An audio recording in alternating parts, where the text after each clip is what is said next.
Well, good morning, everyone. How are you today?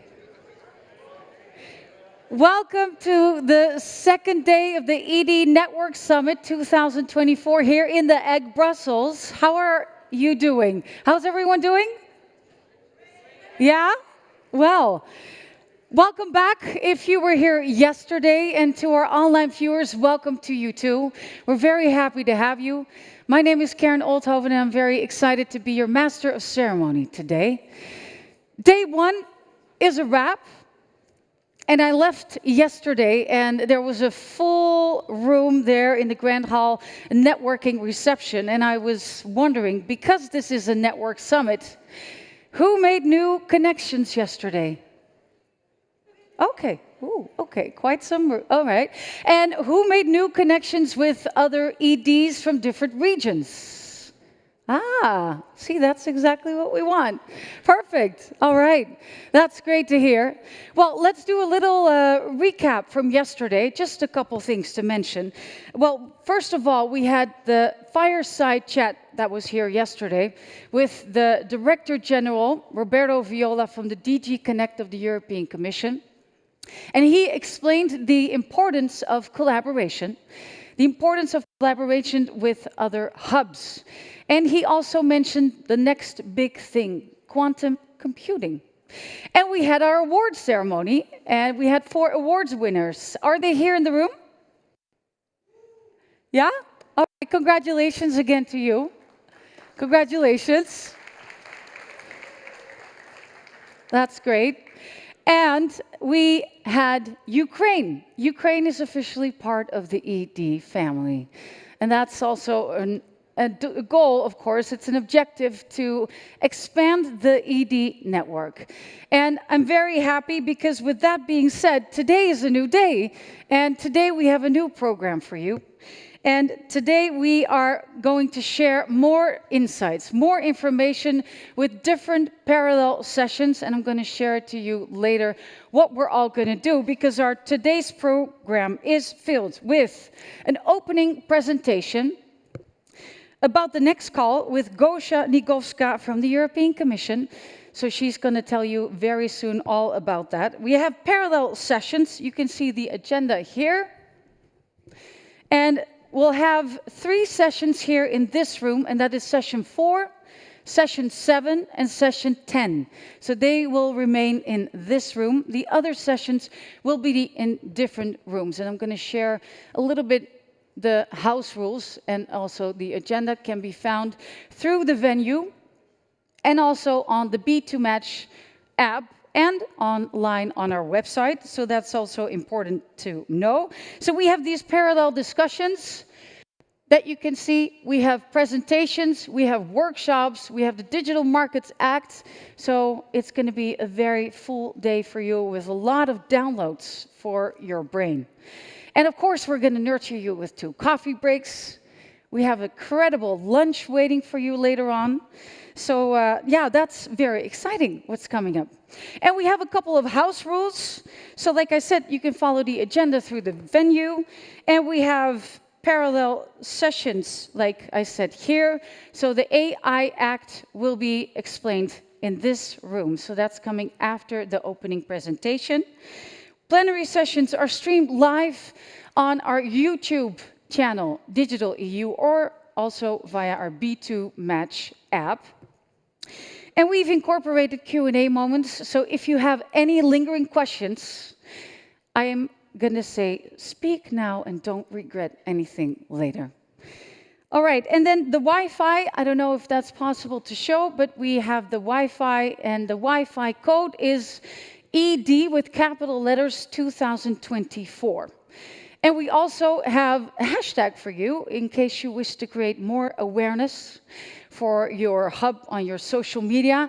And you can use the hashtag ED_network_summit. I can show it to you later. All right. And for networking, you can also schedule meetings on the B2Match app.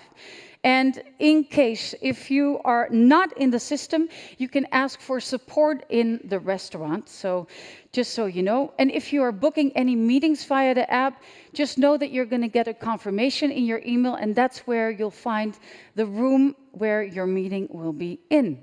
Yeah. So that's what I wanted to tell you. I don't know if we're going to show the floor plan, but the matchmaking is possible in the restaurant and also in the river rooms. And there are 1 to 7 rooms, yet there is no room number 5. Just so you know. All right. It's time for me to introduce our first keynote speaker, and I'm very excited to introduce her to you. She is going to give a presentation about the next call and what are the priorities, and more importantly for you, how can you prepare for this opportunity?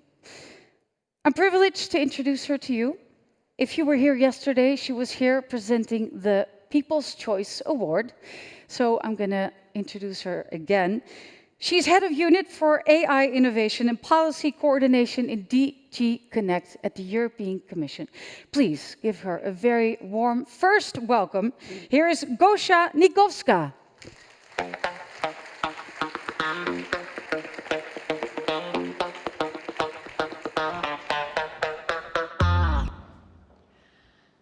So good morning, everyone.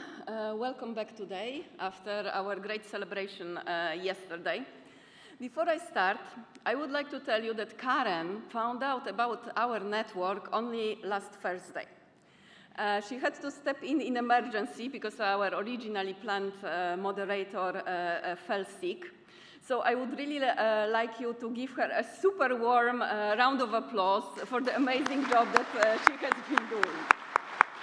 It is really impressive because we really dumped her on the deep end of the pool with all our acronyms and explaining all our complexities, and she's really running it amazingly. Thank you again. Okay, so yesterday was about a celebration, and today is back to work. So I'm told that I can move this. Okay, excellent.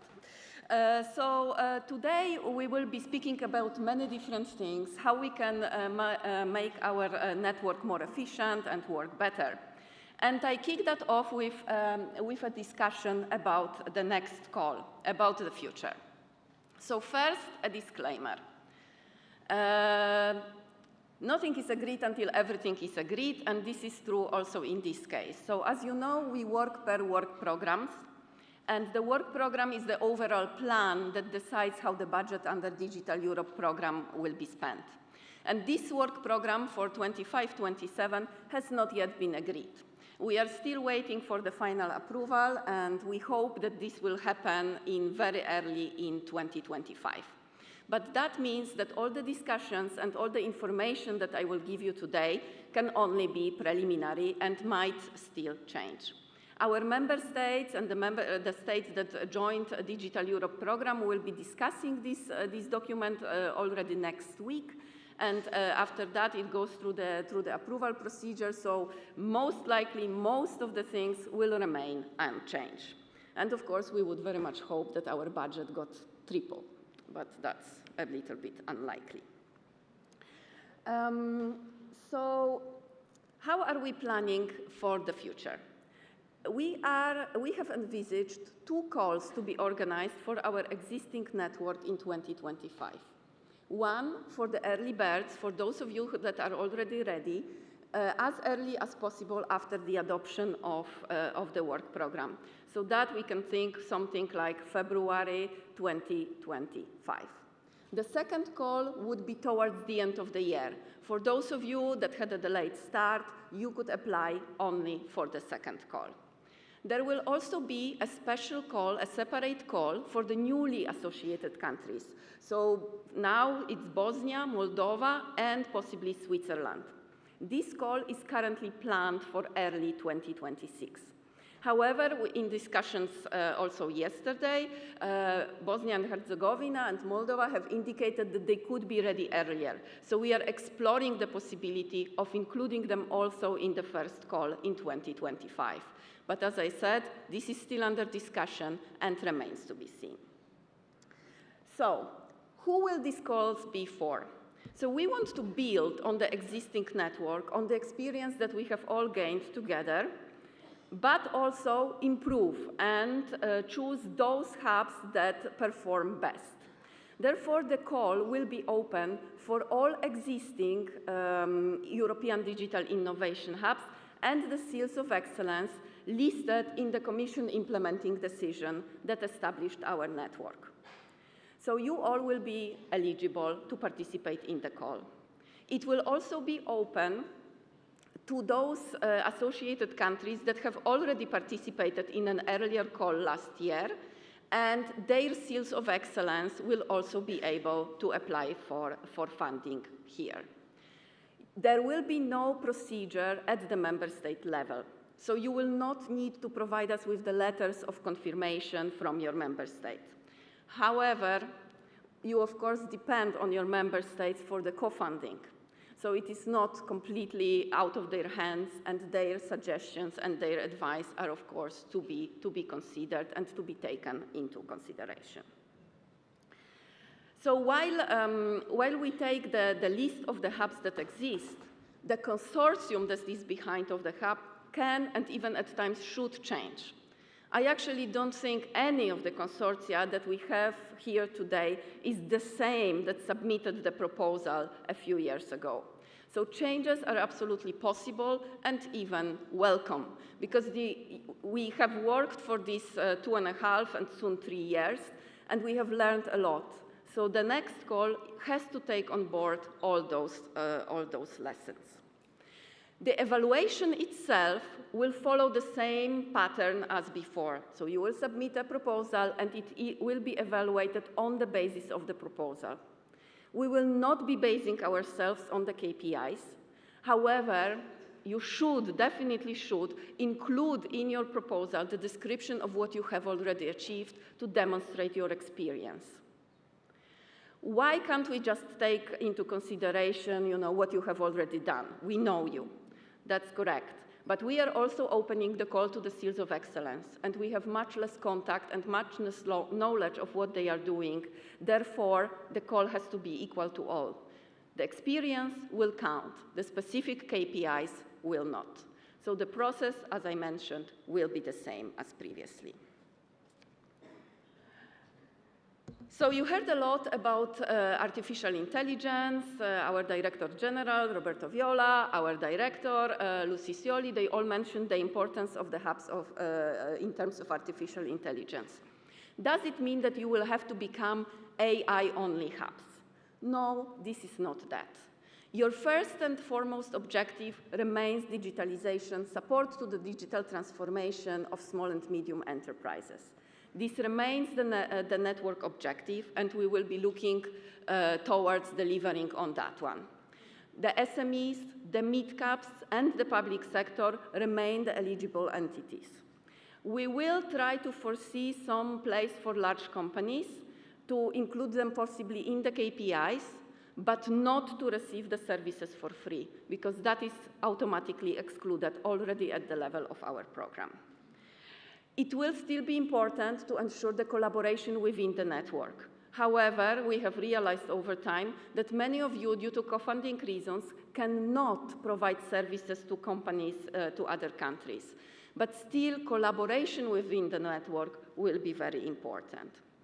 And you will still be expected to deliver the 4 core services: networking, skills, funding advice, and we will be paying special attention to that one, and of course, our crown jewel, test before invest. We will also ask you to become the key AI enablers.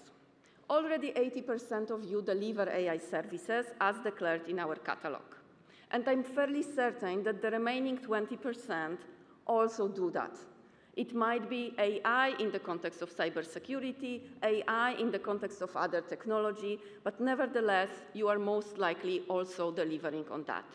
You will have to tweak your proposal a little bit in that direction and showcase the activities towards AI that are happening. But we definitely want you to deliver also on your other core business, like, for example, some of you are very specialized in cyber, and that's great, because this is also a very needed skill and service. But we will also ask you to become really this connecting point between the various elements of our complex network. I mean, one cannot expect an SME to understand the difference between EDI, TEF, Sandbox, AI Factory, and I'm only mentioning those that I'm very familiar with. But of course, the panoply of tools and services, it's much, much wider. So we will really ask you to be aware of what is out there and help the companies to reach out and find the best service suited to their needs. We will also ask you to support us on the implementation and explanation of the AI Act. And no, you don't have to become lawyers here. We will provide you with support and training, but this is also important that you'll be able to tell the company, no, you are not in the high-risk area, don't worry, this is not for you. You don't have to be concerned by this document. And most of the companies actually find themselves in that situation. You will hear more about this in the next session with my colleague, Martin. Now, the tricky bit. The budget. So the co-funding rate remains 50%. And this is very, very unlikely to change. Even I could say it's not going to change. It's going to be 50%. That means that we are going to face again the issue of co-funding. There will be no longer the RRF. RRF is over, and also those of you who have gone through it know the difficulties that we had to face, and probably will be happy that this is over. But it also means that there is less funding available. ERDF remains a possibility. It is full of difficulties to put it in place. Maybe I shouldn't say difficulties, challenges, which we will try to overcome. We will be discussing individually with your member states to try to find a way to smoothen the path. We have also gained experience now, so when we will be asking you for certain documents, you will know what we are talking about because you have already gone through this. But nevertheless, it is still a complex process. We are discussing with your member states the possibility of transfer from ERDF to Digital Europe program. This seems as a magic solution because all funding would be coming then from one source, from Digital Europe program under 100% funding rate. Yes. It would be great. But as all magic solutions, it largely remains a fairy tale. It is actually difficult to put in place. It would mean that your call could only be organized in 2026 because all the part of changes needed under ERDF would have to be done in 2025, a year before the transfer can happen. And there is a certain reluctance on the authorities to kind of lose control of this part of the funding. So while we are not giving up hope completely, the chances are fairly low. We do encourage you, if you think this is a possibility for you, to raise this with your management, with your managing authority, with your national authorities, because also your pressure from the other side might help us to move this idea and to make it actually happen. Now, in terms of a budget, it will be like previously. So there will be a budget envelope per country. So you will not be competing with all the hubs, you will be competing with the hubs in your country. But the bad news is this budget envelope will be smaller. More or less, it will be smaller 20–25% than what we had last time. Also, because the budget is reduced, we also had to reduce the time. So the project will be only for 3 years, not for 4 as initially envisaged. So these are the realities, and this is another reason why we really should consider among yourselves, with your national authorities, how to best approach it. There is always the possibility for the national authorities to fund you at a higher rate. I mentioned this to them yesterday with, let's say, mixed response.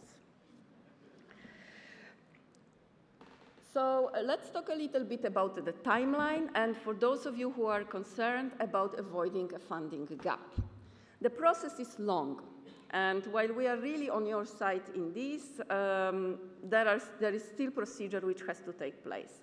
So between the launch of the call and the actual moment of the grant signature, in the best case scenario, it's 9 months. In a normal case scenario, it's around 12 months. So this is a consideration that you have to make when you decide in which call you would like to participate.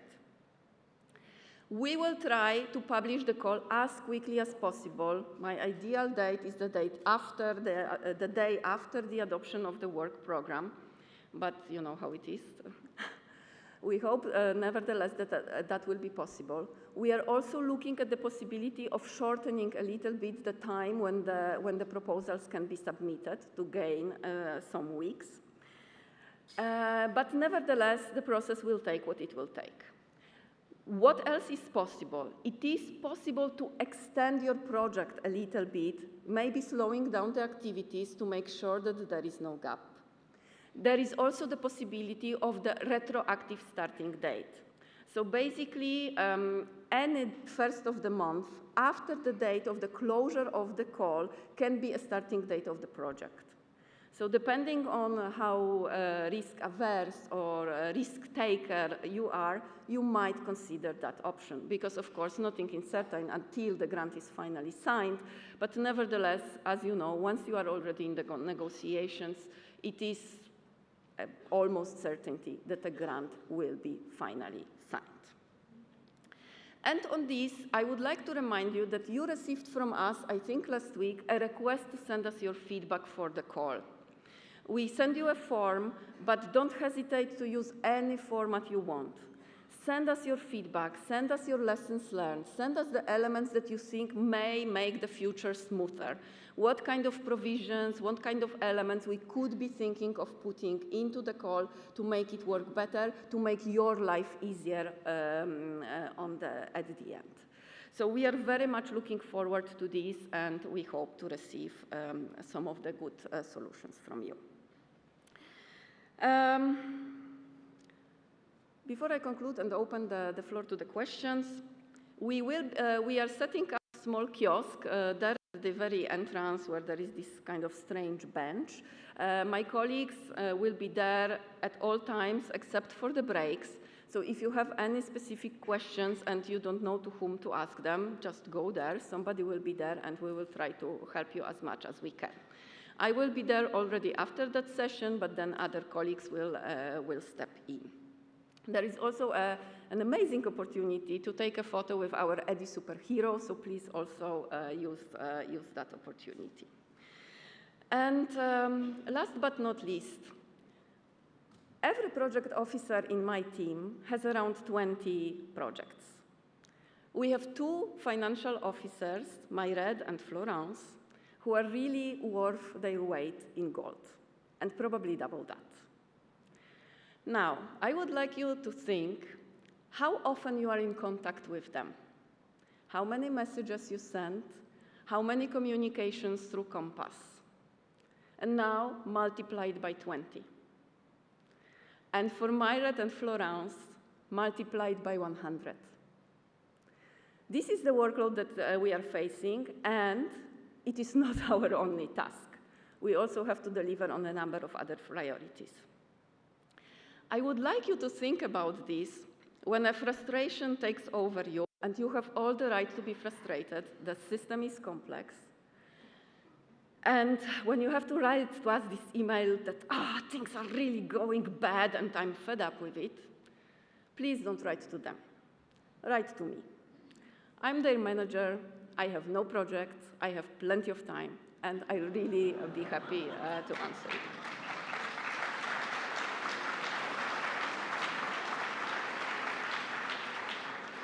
Thank you. So I think we have still some time, and I would like to open the floor to questions. If we won't be able to answer some of your questions, as I said, we have a kiosk at the entrance, so don't hesitate and come there.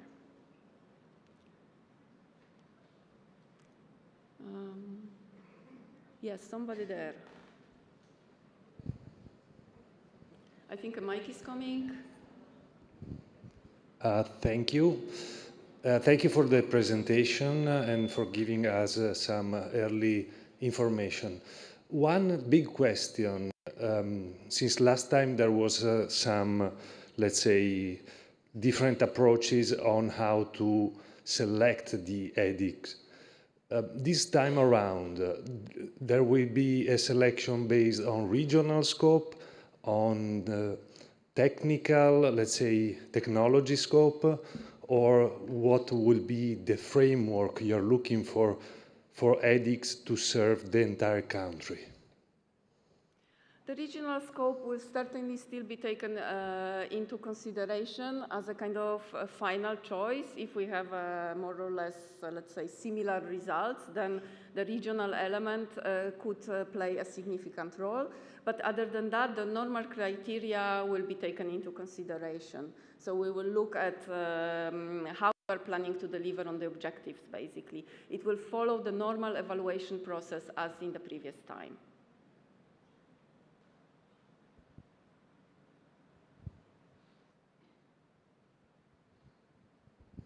Hello, thank you from my side as well for the presentation. Just a brief question, because you mentioned that the call will be both open to EDIHs and Seal of Excellence.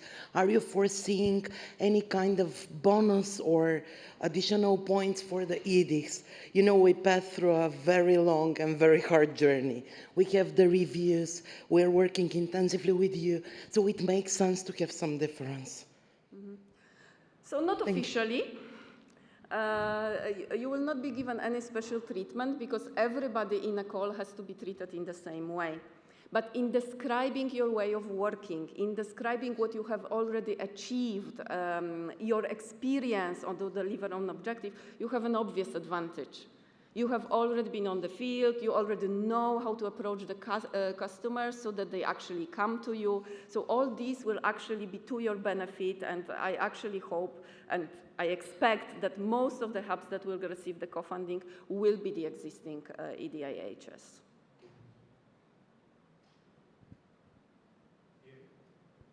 And there is also here afterwards. Yeah, please. Thank you for your presentation. Only a practical information. If possible, if has been planned the budget that is estimated for this project and the budget for the project that is expected. Okay, so budget per se is under discussion, so it is on purpose that I'm not giving you any figures, but as a ballpark figure, you can consider per your country a reduction of more or less 20–25%. Now, in terms of budget for the individual EDIs, this is something that you can discuss among yourselves because maybe some consolidation activities could take place and you could, for example, merge or combine activities in another way. Therefore, we don't at this moment foresee the numbers, the framework numbers, but I would expect them to be more or less like they were in the first call.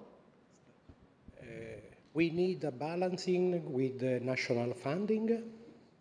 You need to get the national funding. The 50%. Balancing 50–50. Yes. Okay, it is still 50–50, so you still need national funding. Your member states are fully aware of this. We had a discussion with them yesterday morning again, because we also talked to them at the end of October.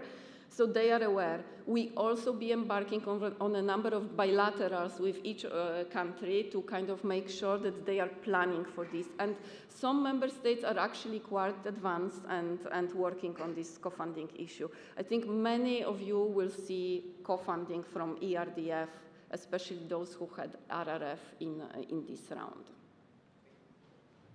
Okay, so hello. I have a question directly related to EDIs, in this case EDI in Albania, in associated country. Is it eligible to participate in this call? Okay, let me repeat the disclaimer. All the information is preliminary before the work program is adopted. However, if it goes as we plan and as we hope, the seal of excellence from the associated countries that have already participated in the call would be able to participate in the calls in 2025. And for Bosnia and Herzegovina and Moldova, we are trying to see if that would be possible. Now, I'm getting signals that our time is up. So I invite you to see me at the kiosk.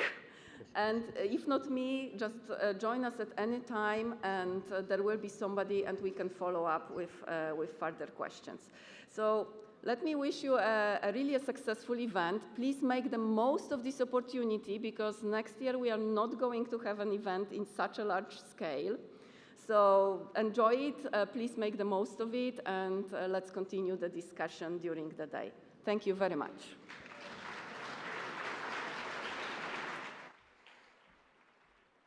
Thank you. Thank you so much. Thank you. Can we get one more applause, please, for Gosha Nikoska? Yeah. We are running a little bit behind time, so I'm going to tell you we have 4 more sessions, and these are the parallel sessions. And the session 4 will be remaining in this room, and that's the AI Act Explained. And we're going to give you a couple, let's say 5 minutes to switch rooms. And the session 5, Networking the Networks, will be in Riverside. Session 6, the ED Success by the Numbers in the Aquarium Room. Have a wonderful session. And for those who are leaving the room, I'll see you later. And to you who are staying in the room, just give us a couple minutes and we'll be right back with you. Thank you.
Well,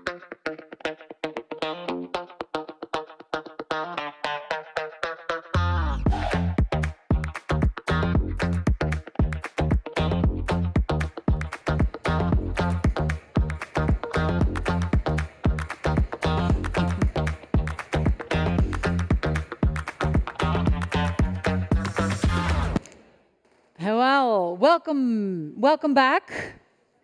Don't this jingle makes you want to dance a little bit? I don't know. We were just talking about it. It makes me want to dance a little bit. Anyway, well, we're moving on with the next thing, the AI Act explained. And the AI Act went into effect 1st of August this year. Yet, what do these new regulations mean for transparency and also risk management? And how will they impact your SMEs and your PSOs and also your operations? I'm also almost ready to introduce our next speaker. But before we do, I would like to, well, get your thoughts a little bit. So I'm going to have some Slido polls for you. Let's start with 2 quick polls. And the first poll is the following. And I would like to ask you, it's going to be shown on the screen, to take a photo with your camera of this beautiful QR code with your camera. And then I would like to hear your answer. What is the first word that comes to mind when you think about the AI Act? What is the first word that comes to mind when you think about the AI Act? And we would like to see your thoughts. Just be honest. Complex, complicated. Regulation, oh my God. Fear, with a smiley. Regulatory uncertainty, bureaucracy, trustworthy, difficult, impact, unknown. I see health. EU AI governance, CE marking, unacceptable use. All right, well, we have a next speaker coming up, so it's very important that he's going to be here. That's definitely what I see. All right, and oh my God, I don't know if I had that already. Unknown. Competition with USA. All right, well, thank you. We had how many participants? How many? They can't. 82 in the top. Yes, 82 participants. Okay, and from now we're moving on to a next Slido poll. And I would like to ask you to click on the Day 2 plenary for the next Slido poll that you can find in this app. Just to make sure that you're going to be on the good Slido question, of course. Is everyone looking? Can you find it? Day 2 plenary? Is it possible for you to click on it? Yes, I see thumbs up. Everyone? Yeah, I see a couple thumbs. All right, because we have another Slido for you. We're very interested to hear. Alrighty. What percentage of AI application will fall under high-risk regulation according to the AI Act? What is your answer? Is it less than 10%, less than 20%, over 50%, 30%, less than 10%? A lot of people think less than 10%, less than 20%. Okay, well, I think this is really what it is. I'm going to give you the answer, or is the speaker going to give you the answer? No, I'm going to give you the answer. And the correct answer is B. The correct answer is B. Well, congratulations for those who had it right. Very well. Well, it's time to introduce the man that knows everything about the AI Act, and it's true. And he's an economist with over 20 years of experience in digital policy at the European Commission, and he contributed to the AI white paper and the AI regulatory framework.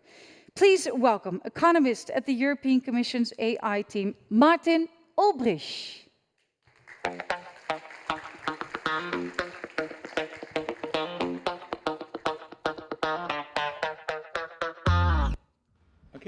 very much.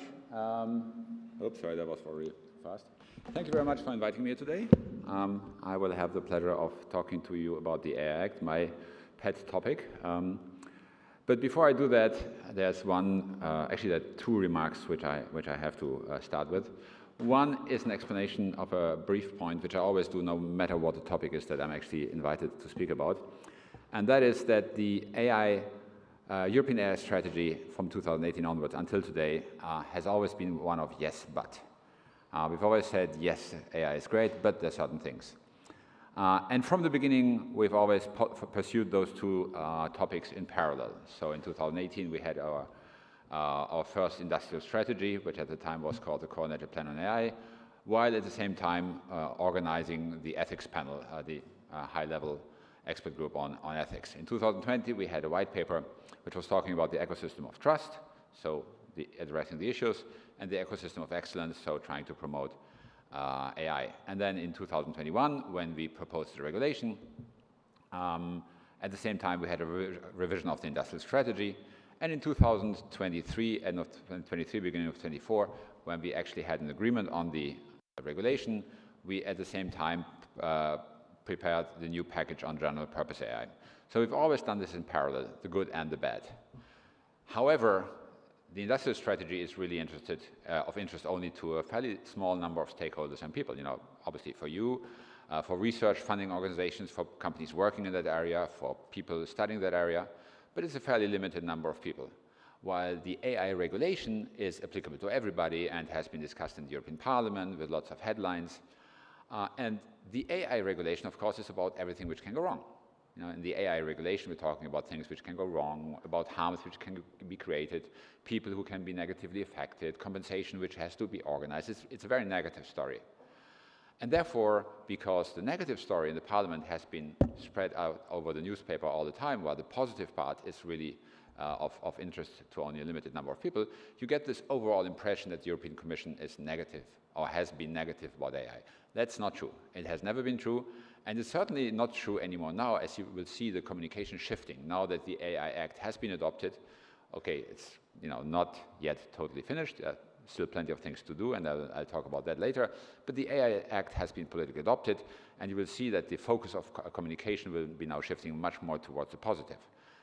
When we had the last commission, the focus was to create the AI Act. I mean, the commitment actually or the promise by the incoming president was to have an AI Act proposed within the first 100 days, which is, of course, totally illusionary in terms of 100 days, but we started immediately working on the AI Act. Now we're talking about an Apply AI strategy and an AI Act and Cloud Development Act. So the communication focus is already very, very different, and I think you're going to see much more of that in the future. So that's the first part. The second part is the AI Act is not the only game in town.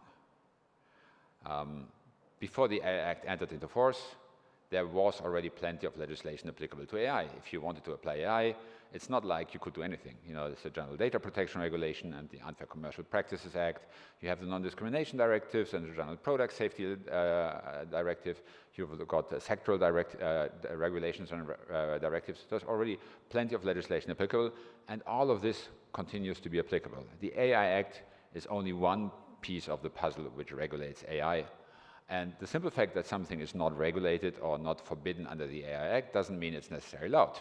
It's perfectly possible that there are certain applications which are totally allowed under the AI Act, but forbidden under the General Data Protection Regulation. So if you're looking at AI, it's not just the AI Act you have to look at. And finally, the third part is the AI Act does not actually regulate AI. And I think we've seen that already in your poll.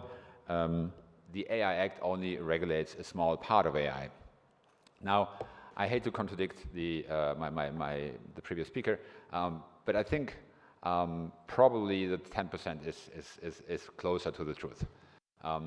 In the impact assessment which we published when we did the AI Act, we said it was between 5 and 15%.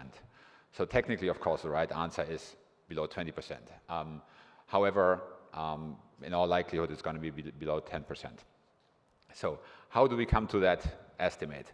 Well, basically, you probably all have seen the pyramid. It's our favorite picture. The AI Act classifies AI into 4 different categories. And the bottom of the pyramid is the green part, and it's at the bottom because it's the largest part, and it's by a very large distance the largest part. And these applications for AI, which can go wrong and nobody cares very much. AI in a factory, or for example, one mathematical example which I've been told AI is so much better than everything else is the old postman problem. 27 packages in different streets, what's the shortest way? Apparently, traditional mathematics finds that very, very difficult and uses enormous amounts of calculation. AI does that very quickly. If that goes wrong, nobody cares. The postman has to walk a little bit more, and that is of absolutely no interest to policy. And therefore, it's totally unregulated. And this approach of a vast majority of cases which are unregulated has been combined with a very simple list approach, contrary, for example, to the GDPR. We have actually for each of the categories lists. We have a list of the forbidden, a list of the high risk, a list of the transparency, and then everything else is automatically green, so automatically not regulated, which means that most of companies, especially SMEs, will have to go to the AI, to the AI Act once. They will have to go there, they open it, they go to the annex, see whether what they're doing is listed there. They'll notice it's not, close it, and that's it, and they won't have to open it again. It's also important to keep in mind in that respect that the lists which we have for prohibited, high risk, and transparency are closed lists. So the things are on the list, full stop. The green category is an open list. Any kind of new application which did not exist before will be automatically classified as green. If then it is considered that this will be a high-risk category, there has to be a legal procedure to actually turn that into a high-risk category. From the outside, it starts as an unregulated category, as an unregulated application. Okay, so that's the green part, very large, no obligations.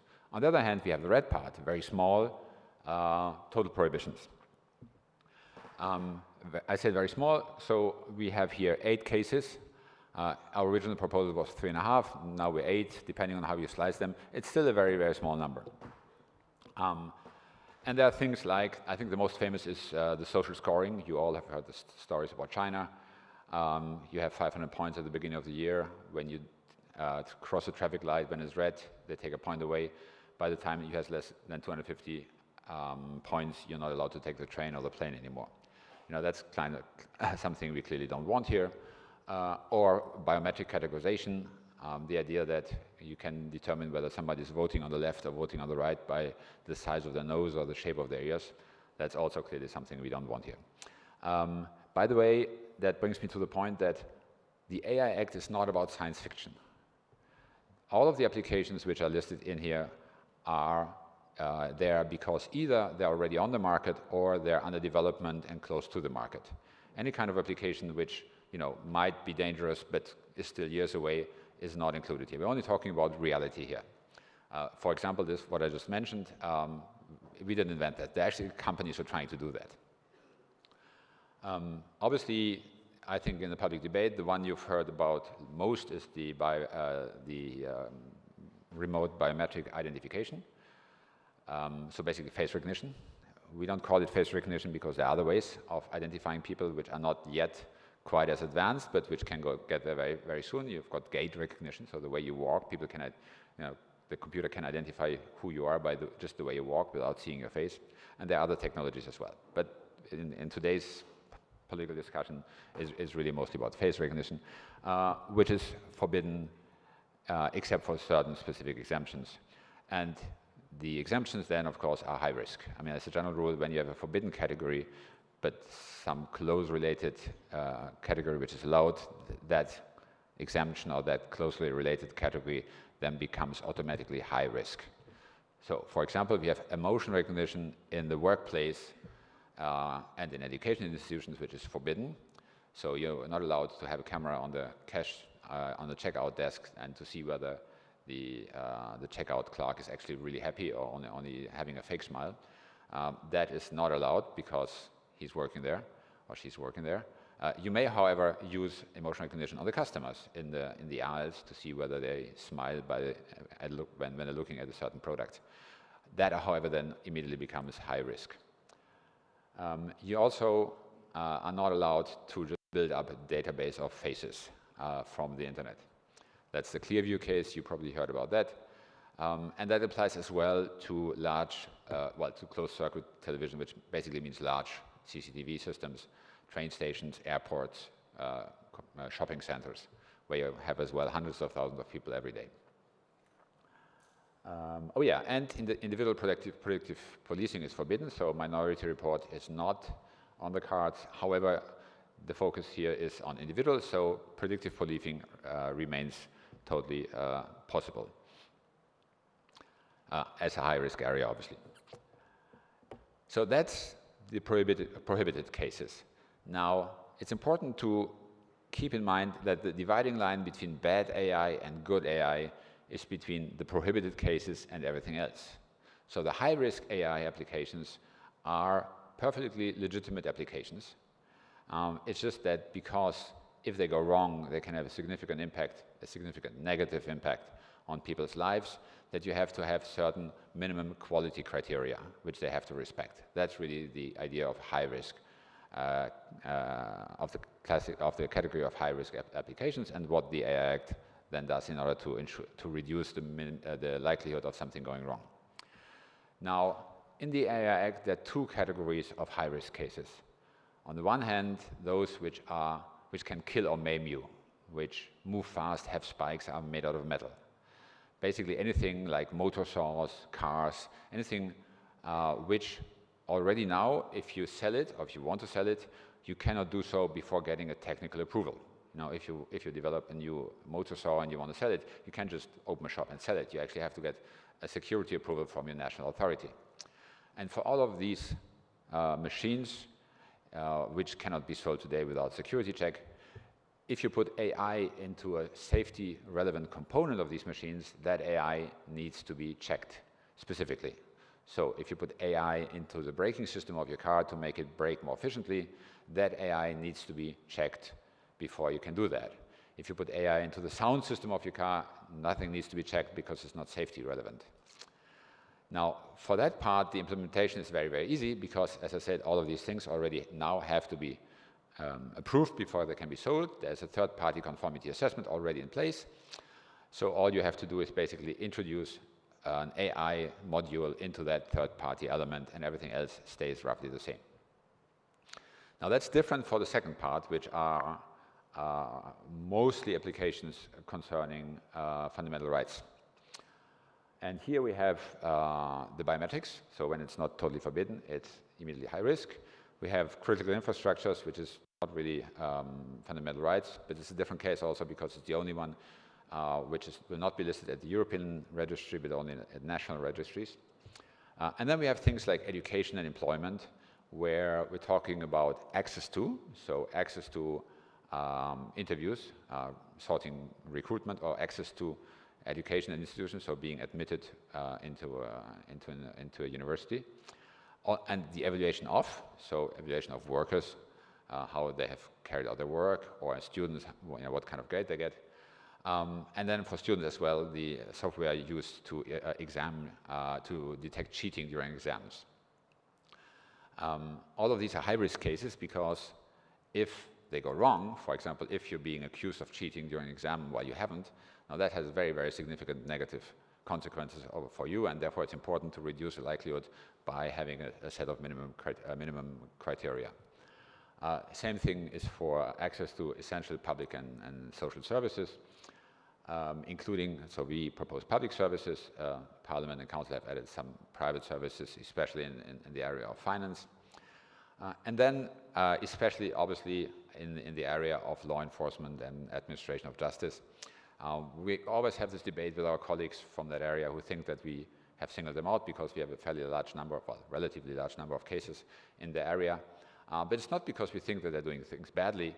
It's because in this area, if something goes wrong, the impact on your fundamental rights are so much bigger. You know, if you are arrested for 3 days until it's realized that the AI software wrongly identified you as a murder suspect, now that's a very serious impact on your freedom. And therefore, we have a fairly large, well, a relatively large number of cases in that area. Now, what are the high network obligation, what you actually have to do in order to fulfill the obligations. We have a number of requirements. These are things like robustness, accuracy, and cybersecurity. So to make sure that your system actually works more or less the way it's supposed to and is not easily kidnapped, hijacked. But also things like data, the quality of data. So you have to use high quality data and representative data because that will make it less likely that you get inaccurate results. You have to do conformity assessment. For the software part, so for the second part, except for biometrics, this can be done in-house. So in the first part, the one with the machines, I was talking anything that can kill or hurt you, that's always third-party conformity assessment. In the second list, that's always in-house conformity assessment, except for biometrics. Obviously, you can do it outside as well. You're not obliged to do it inside, but you have the option, and most companies will probably do that, to do it inside. And you have to register the high-risk systems in the EU database. As I said, except for the critical infrastructures, they will be registered in national databases. That's for the developers. The deployers have especially to follow the instructions of use. It's a bit like in a car, you know, you have to, you get a type approval. That car is approved the way the car is. If you actually start changing things, you know, putting a chip or changing the braking system, then that type approval is not valid anymore.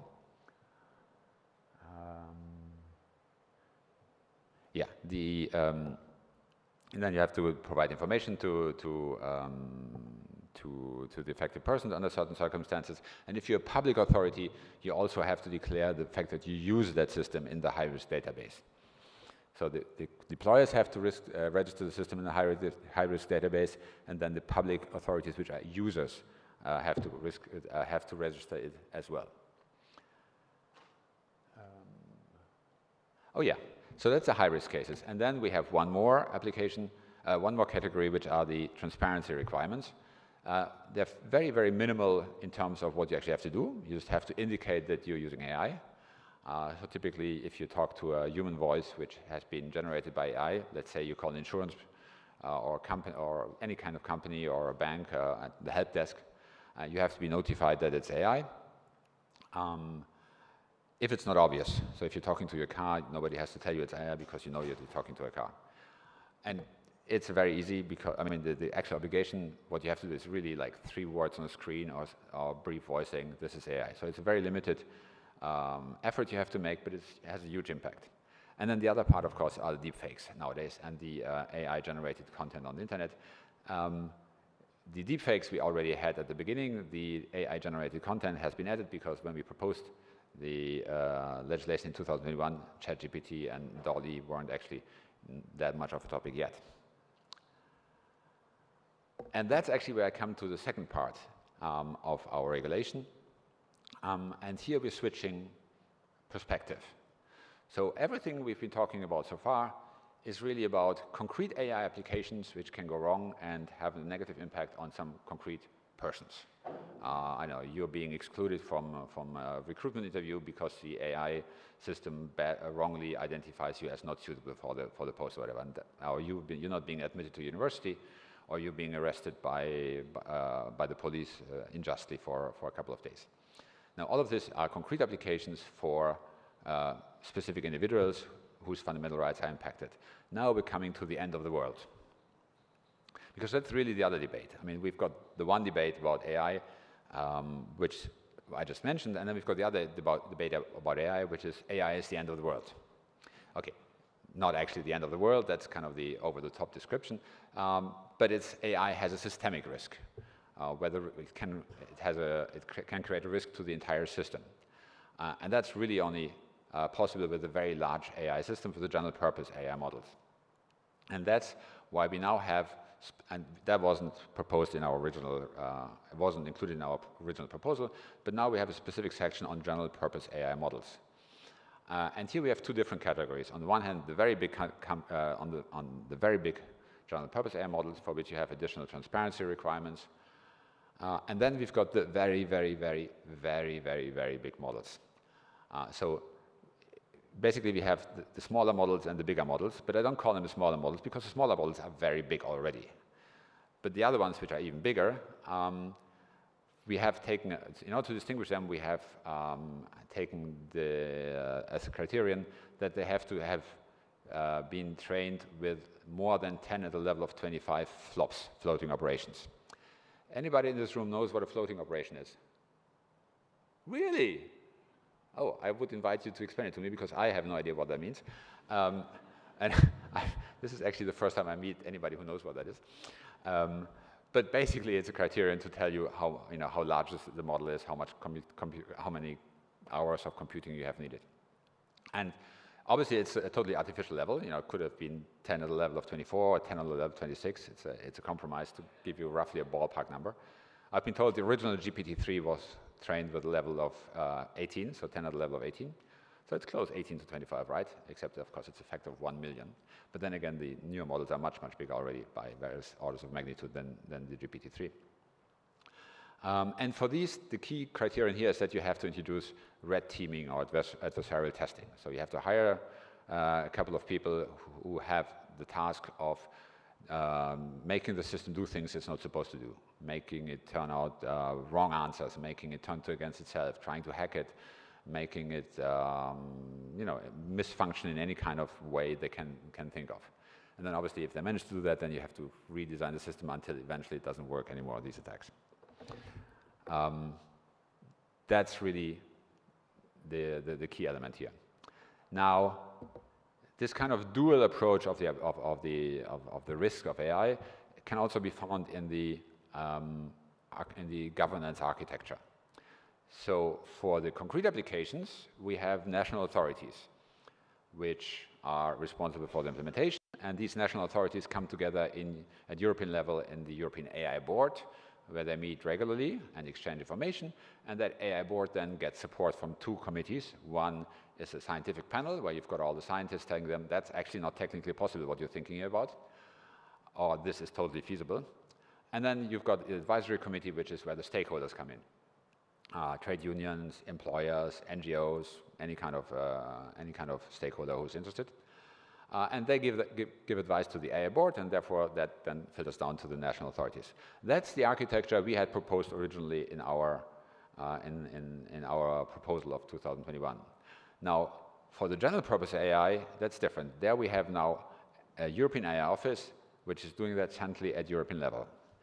And at this stage, I always like to point out, we did not ask for this. Now, we always have the reputation as a European Commission that we're always trying to get more power and more people and more tasks. We specifically did not ask for this. This was an idea of the European Parliament and the Council, but now that has been decided, we're doing that. So we are now the European AI Office. So I'm now part of the European AI Office as of middle of June. I was very disappointed. I was expecting fireworks and marching music and a big party. That was nothing.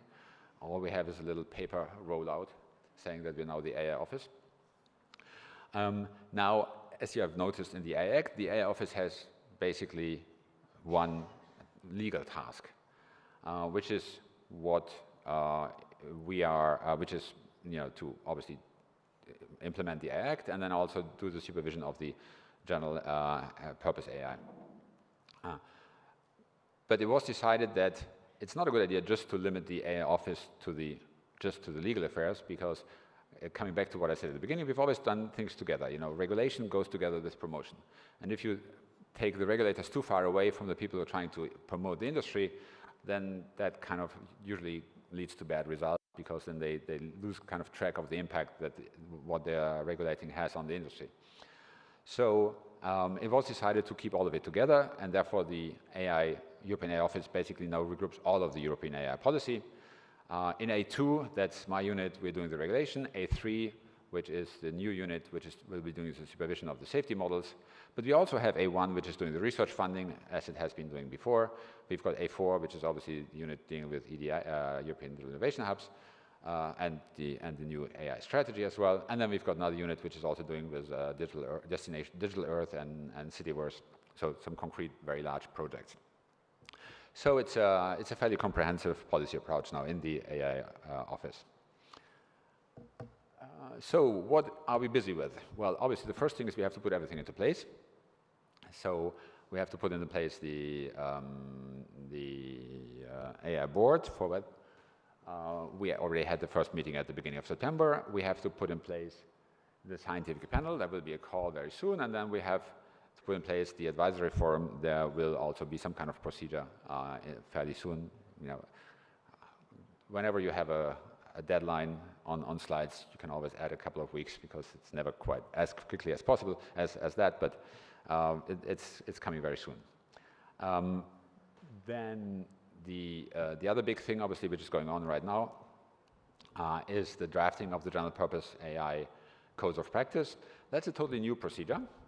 So it's not us drafting some kind of proposal and then giving that out for consultation. As we, for example, for the prohibitions, we now have a consultation on prohibitions, because prohibitions are the first ones which come into force in February next year. And that's fairly traditional. So we have a consultation, we ask people questions, and then we draft actually a document on, in that respect, which will be the guidelines on prohibitions. For the general purpose AI models, it's different. There's a code of practice. We are being written by the stakeholders themselves. Obviously, the Commission is helping as a secretariat or whatever, and we keep an eye on making sure that what they write is not totally off from the Act. But it's a totally new and quite interesting approach. The standardization is going on. We had a first standardization mandate in May 23, which has to be revised because in May 23 we didn't actually have the final text yet. But that's mostly a formality because obviously the people working on standardization know what the final text is, and therefore they're already working on the right text, but we still have to change the official mandate, I think. That is part of a much larger effort which we have to undertake, which is we have to write something like 60 documents. The guidelines, among other things. So we have guidelines for prohibitions, there will be guidelines for the high-risk cases, there are all kinds of guidelines, implementing acts, delegated acts. There's a very large number of things which have to be done, which is going to keep us busy. And of course, the priority depends very much on the schedule of implementation of the AI Act. So the prohibitions are the first part to come into force because they're the easiest part to put into place. If something is prohibited, you don't have to get any kind of risk management system, you just have to stop doing it. But you still might need some time because you might need to replace that system by something which is not contravening the AI Act. So the first things to come into force are the prohibitions in February 2025, so that's our priority right now. Then the GPA, General Purpose AI, comes into force in August next year, and as I mentioned, it's already starting. That's very high priority. And then we have all the other rules. So the software-based employment, face recognition, et cetera, that comes into force in August 26. And then we've got finally the machinery I was talking about in August 27. So that's going to keep us fairly busy. One would have thought that once the AI Act is adopted, then the work is over. Actually, no. It's probably going to be at least as much work as we've done until now that we still have to do. Yeah, well, no, that's not that important. Oh, yeah, that was the end, actually. Yeah, well, just one last thing. So the European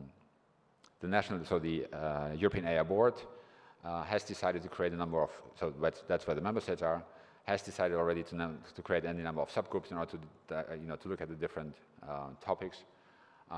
So if you want to talk to your national authority, that might be interesting to know. Not all of them start immediately because you can't just start 25 groups from one day to tomorrow. So they're also following more or less the kind of urgency and priorities. But they already have started to set up a much more, it's not just an AI board, they actually have a very detailed governance structure where the national authorities come together. And with that, I'm coming to the end here.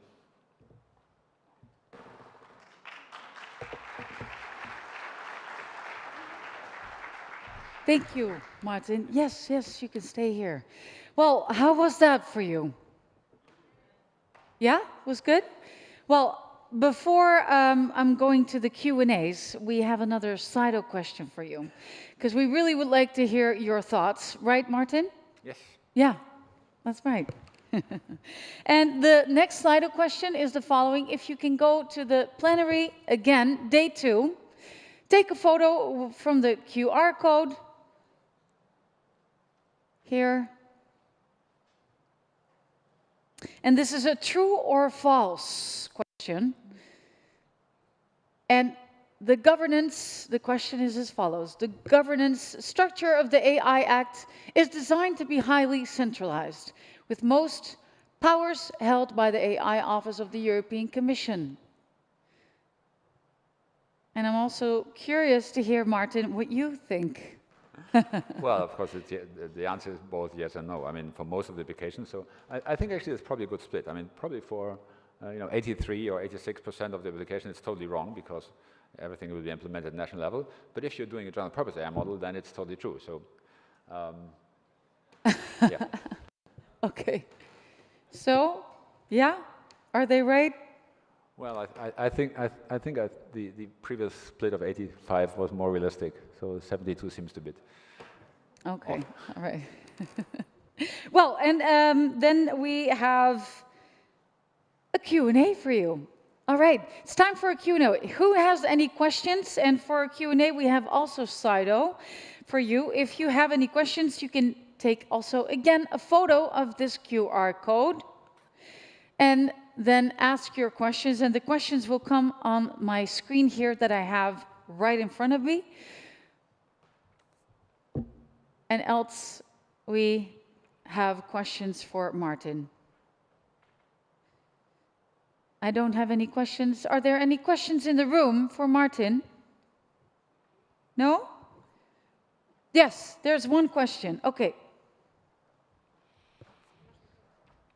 We have incredible hostesses. Thank you, hostesses, for walking around with the microphone. Hi, Martin. Hi. Thank you for a very informative presentation.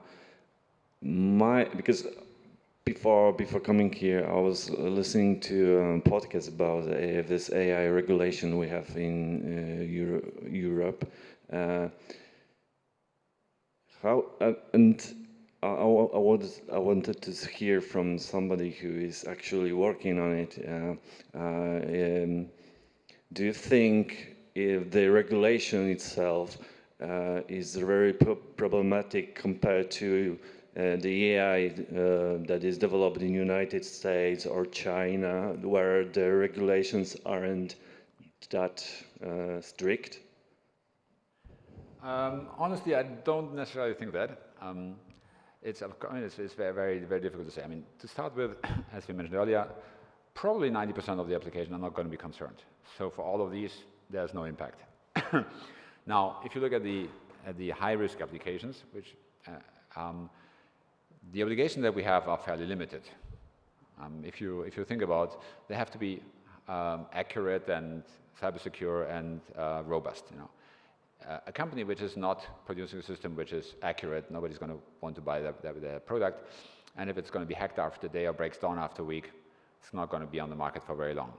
And at the same time, high-quality data sets and representative data. If you don't have high-quality data, you won't going to get accurate results. And if your data isn't representative, it's not high quality. So most of what we are really asking for is state-of-the-art. Which most of the companies, at least those who are really developing AI, are already doing. But since we're talking about fundamental rights, we can't really say, most companies are doing this anyway, so that's fine. Oh, sorry, yeah, you lost your house because the AI didn't work correctly, but that was really bad luck. 99% of the companies would not have done that, so you're just out of luck. That's really something you can say. So you have to make sure that you put a threshold or another level under what everybody does, and that it should be close to the state-of-the-art. Now, is the AI going to help us to catch up immediately with the US? Probably not. We've been trying to catch up with the US for as long as I've been working for the Commission. It's never worked. So I don't think it's going to have much of a negative impact.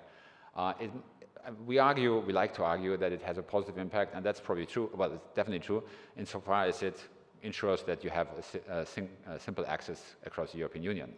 Because we have to keep in mind that when we were drafting the proposal in 2020, there were various member states who were thinking about doing national legislation, and that would have been really terrible, especially for something like AI, where you need very large data sets, which very often will have to come from several member states. So in that respect, I think it's actually going to be helpful.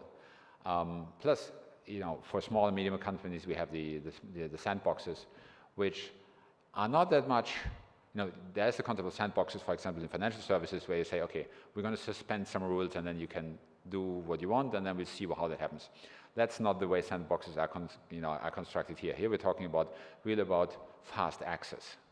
Now, that's very important for SMEs, because we know from GDPR that very often the problem is not necessarily what is allowed or forbidden, but rather the fact that people don't know what is allowed or forbidden. So if you participate in one of these sandboxes, you can very easily pick up the phone and get information very rapidly. So if you look at these together, so that for companies SMEs will be fairly easy to find out what they actually have to do. The fact that they have now secured market access across the European Union, and the fact that the overall requirements are fairly close to the state of the art, I don't think it's going to have any major negative impact on the competitiveness of European industry. Thank you. Thank you. We are moving on to our next poll, because this is a poll about the future. And I'm going to ask you again to participate. Oh, we have more questions? Oh, we have more questions. I just heard that we have to go to the poll, so okay. I don't know what, I just heard that we have to go to the poll, but then let's do a question.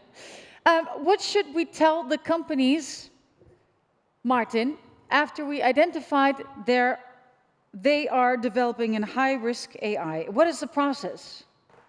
Well, if they're doing a high-risk AI, they have to basically check up in the AI the requirements, so that the requirements are listed. There will be standards. There's a set of requirements, so they have to take note of the requirements, and in order to fulfill these requirements, that will hopefully be by the time this comes into force, because it only comes into force for products which come onto the market after August. Well, if you have a high-risk area, after August 26th. So if you have a system which is already working, that can continue to operate for a couple of years. But if you have a system which they want to start selling after August 26th, then they have to do the conformity assessment. So they have to start to look at how to do that. And one of the best ways of doing that will probably be by using standards, which will be developed by the time the new legislation enters into force. And then if they have any questions, they can contact the national authority. National authorities, by the way, will be designated by each member state, and that can be quite different from member state to member state. Spain, for example, has a new authority. Germany has decided to give it to the network agency. Other countries thinking about the data protection agency. So that can be very, very different from one country to the other. But these are the authorities which are really the contact point for implementation in that member state. So if you've got any questions, they are the ones to ask. Well, Martin, there are more questions, and especially the one I'm going to take first is, how can EDs best help with the education of the AI Act? Well, given the percentage I was talking about, I think the most important part is really to get the message out that the AI Act does not actually regulate AI. That there's a very limited number, and I think one of the best things is probably if you have a list hanging somewhere saying, if you're not on the list, you're not concerned, because that's going to that's going to be the answer to most of the companies. And then for those who are actually concerned, that's what I just talked about. You have to start thinking about the conformity assessment, talk to the national regulator. If you have any questions, look at standards. And we have more questions, Martin. There's a lot of questions. The next question: what should we tell the companies after we identified they are developing a high-risk AI? What is the process? We just had that. Sorry, wait. That's the process. That's the one? The top one? Yeah, I think that's the one I answered already. That's when. Sorry. Oh. So, yeah. No, that's the one. This is the second one we just did. Okay, well, let's just do the third one. How will the AI impact the EU competitiveness versus China and the US? I think I kind of answered that as well already. Okay, you did. Okay. Which one? The second one? How can EDs best help with the education? That's what we just did, right? The last one. Sorry, which cases, oh, where is it now? It goes to the top. Which cases we should focus on to sensitize SMEs of the AI Act in your opinion, Martin? It's like a game. Okay, so looking at the high-risk cases, so I kind of interpret that as meaning, you know, which are the cases where companies would not realize that they are high risk. And I think, especially in terms of the employment and the education area, it's not immediately obvious to any company that if they're doing, let's say, an algorithm to sort CVs for recruitment, they don't necessarily come to the conclusion that this might be considered high risk under the Act, which it is, because you know there might be potential for involuntary discrimination or whatever. Because many companies will think about high risk, about dangerous things, you know, and I think for all the machinery that's going to be pretty obvious, apart from the fact that they already have the system in place. And I think in the public area, arresting people, that's also fairly obvious. But in terms of the education, access to social services, not everybody will immediately realize that this might be considered high risk. So that's something we should point out to companies. All right. Well, thank you. Let's move on to our last Slido, and that is a question for you. And Martin, could you please read the question for our audience? Yeah. Looking at the future, what do you wish the AI Act and we in the European AI Office would achieve to better support your constituents, customers? Well, SME, startups, public sector. So let's please take a moment to really think, what do you need? Looking at the future, what do you wish the AI Act and the AI Office would achieve to better support your customers? This is a very important question, right, Martin? Yeah. It's for us in Brussels. It's always important to get feedback from the field, from outside there, because we're talking far too much to other people being based in Brussels, and not enough to people who actually have some concrete experience with companies. So yes, that's actually very, very helpful. Well, do you want to read some of the, would you like to read some of the answers, Martin? Well, guidelines is something which we can definitely promise, because we will develop plenty of them. Standards, that work is going on as well. Contact persona, it would be mostly a national authority, unless you're doing a general purpose AI model, in which case you would be wanting to talk to the European Union. Yeah, so the guidelines don't just have to be guidelines, they also have to be practical, clear, and simple. We'll try our best. And the quick guide appears a couple of times, so of vulgarization, so trying to summarize. It is true that the AI Act, with this 115 articles and something like, well, it's actually about that thick. I don't use paper much anymore, but we actually printed out the AI Act, and it's something like 300 pages. So yes, it's not very user-friendly, so I think we should definitely put a focus. I think that's a very important point, to put a focus on spelling out the rules in much less legal and much more clear manners. Any other things that you think, yeah, that's something that we're definitely going to take with us?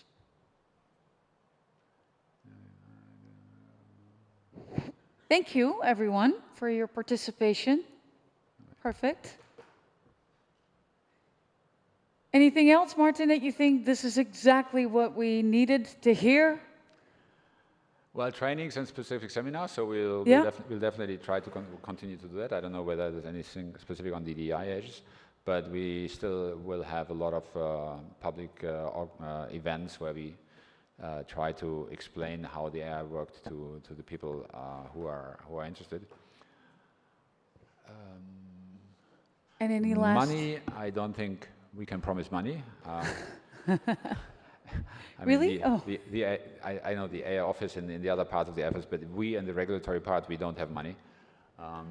So okay. there's nothing I can offer there. It's a good try, right? It's a good try. Yeah, framework, Yeah. framework updates. Well, I mean, the other thing is, of course, the AI Act is obviously a perfectly, I mean, it's the best possible regulation we could theoretically have for now. You know, in the future, things will be different. AI is going to develop very rapidly over the next couple of years, and I'm fairly sure that in 10 years' time, we will be looking back to today's regulation and say something like, what were we thinking, you know? And by that time, we will have already new and different rules. You know, the current AI Act will be revised or reviewed after 4 years. But given the technological development, it's fairly certain that in 10 years we will already have some new, probably additional rules. I mean, if you look at how long it has taken between the launch of our strategy in 2018 and the last elements of the regulation to come into force in August 27, that's 9 years, which is a long time in any industry. It's a very long time in digital, and in AI, it's like ages. If you compare the AI we were talking about in 2018 with the AI which will be on the market in 2027, it's really nothing to do with each other. It's as if these were two different technologies. That will definitely require in the future some future modalities. And yes, therefore the framework will be updated. But whether it's going to be in 5 years' time or 10 years' time, I don't know. But it's going to be updated, and not just once. I like to think about the AI regulation which we have adopted today a bit like the car regulations in 1920. You know, I think in 1920 you had a couple of million cars on the road, and you had some rules already, but the industry went much further for the next 100 years, and so did the regulation to go with it. And in AI, it's going to be fairly similar. Well, thank you. That was it all clear to you? Yeah? Yeah? All right, well, we have to wrap it up because it's almost time for your coffee break. So can I please ask you for a very loud applause for Martin Ulbricht. Thank you so much, Martin. Thank you. All right, well, I just told you we are almost ready for our coffee break, and our coffee break takes half an hour. So, and that will be in the Grand Hall. So what I'm going to say to you, after the coffee break, we have 4 more sessions, and you can see the floor plan in the back on the screen. Session 7 will be held here, which will be a beautiful conversation about meet the associated countries. And session 8, 9, and 13 will be around the venue. So please, I don't know if you know already which session you would like to be in, but just know that it's still possible to decide during the coffee break. For now, I'm going to wish you a wonderful coffee break, and then I'll see you back here for the next session. Enjoy. Thank you.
Yeah, so what I have now is only introduce Marcin Piaskowski, and he's going to introduce the rest. That's what we decided during the Yes, that's meeting. correct. As from now, you just need to introduce The one the person. session and Yeah. then the Yeah. Yeah.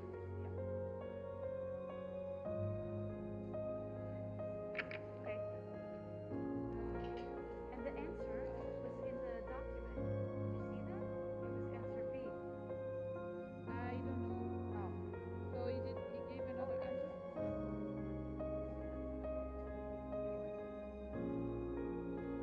Because I wrote it down last night. I was like, oh yeah, the right answer. I thought it was A because I remember that I heard Roberta Viola say A.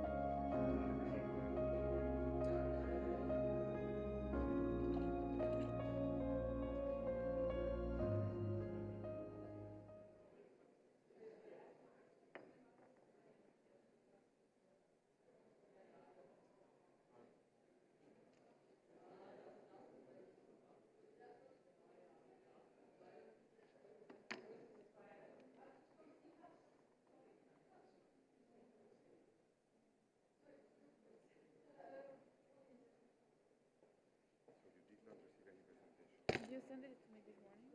I put everything in this folder, but I can share directly with them now. I don't go to the folder anymore. Okay, I share directly with them. Yes. They are not on the break now, so it's too late.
Juist dat daar een micro nog aan stond.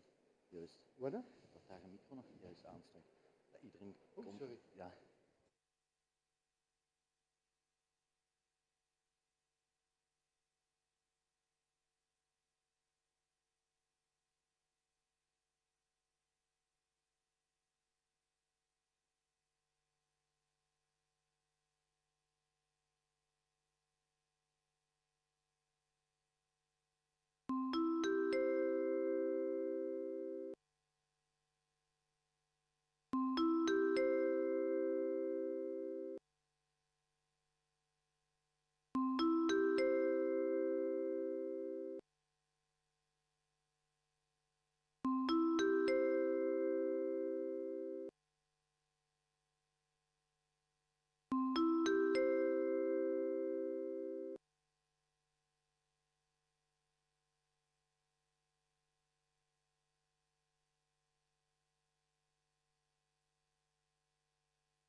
Welcome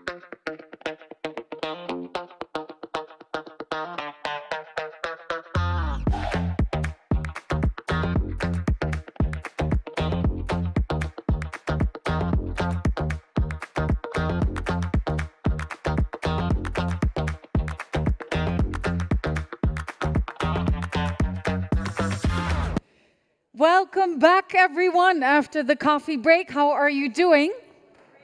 Yeah? We're closing the door and we're ready to start because we're a little bit behind. And you can see it, they're already here. Our next session, session 7, associated countries. And I am going to introduce to you the moderator, and the moderator will introduce, his panelists. So that's going to be great. All right, your moderator is here, and he is Policy and Project Officer at the European Commission's AI Office, overseeing EDIs across several countries. Please join me in welcoming your moderator, Marcin Pikowski.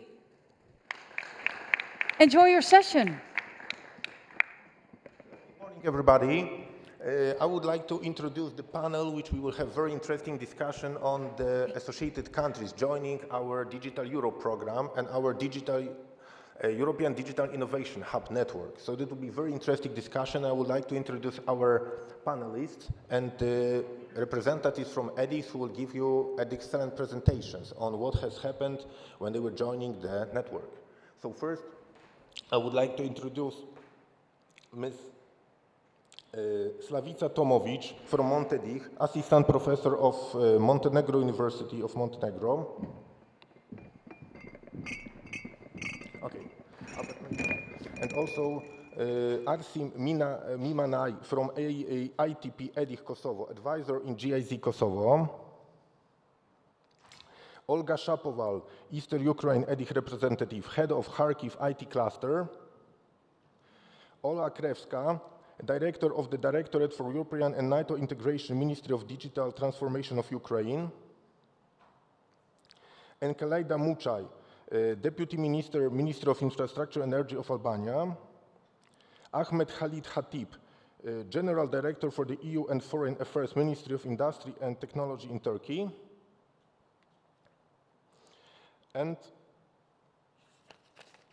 Nadine Haroyan, Advisor to the Minister of Economy in Armenia. Okay, please.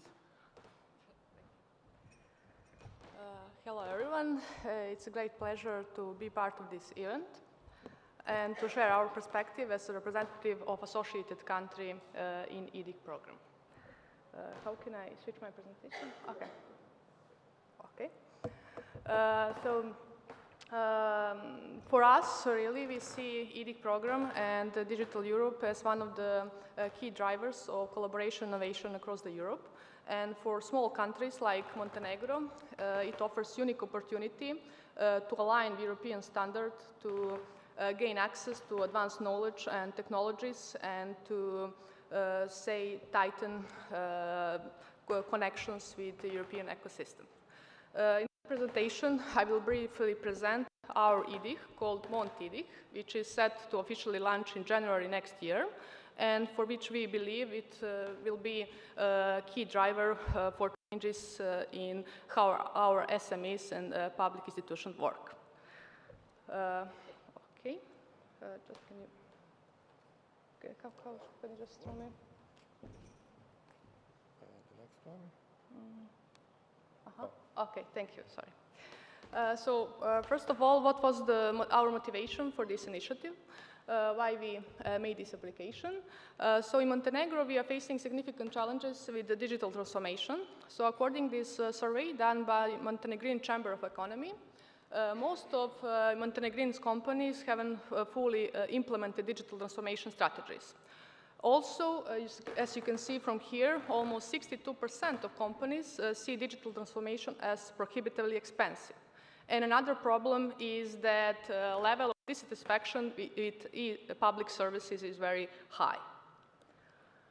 So when we speak about public services, we can take these figures as an example. So from this figure, first figure, you can see percentage of individuals in Montenegro using internet for interacting with public authorities. And this percentage is very low compared to European averages, which confirms this large gap when it comes to digital adoption.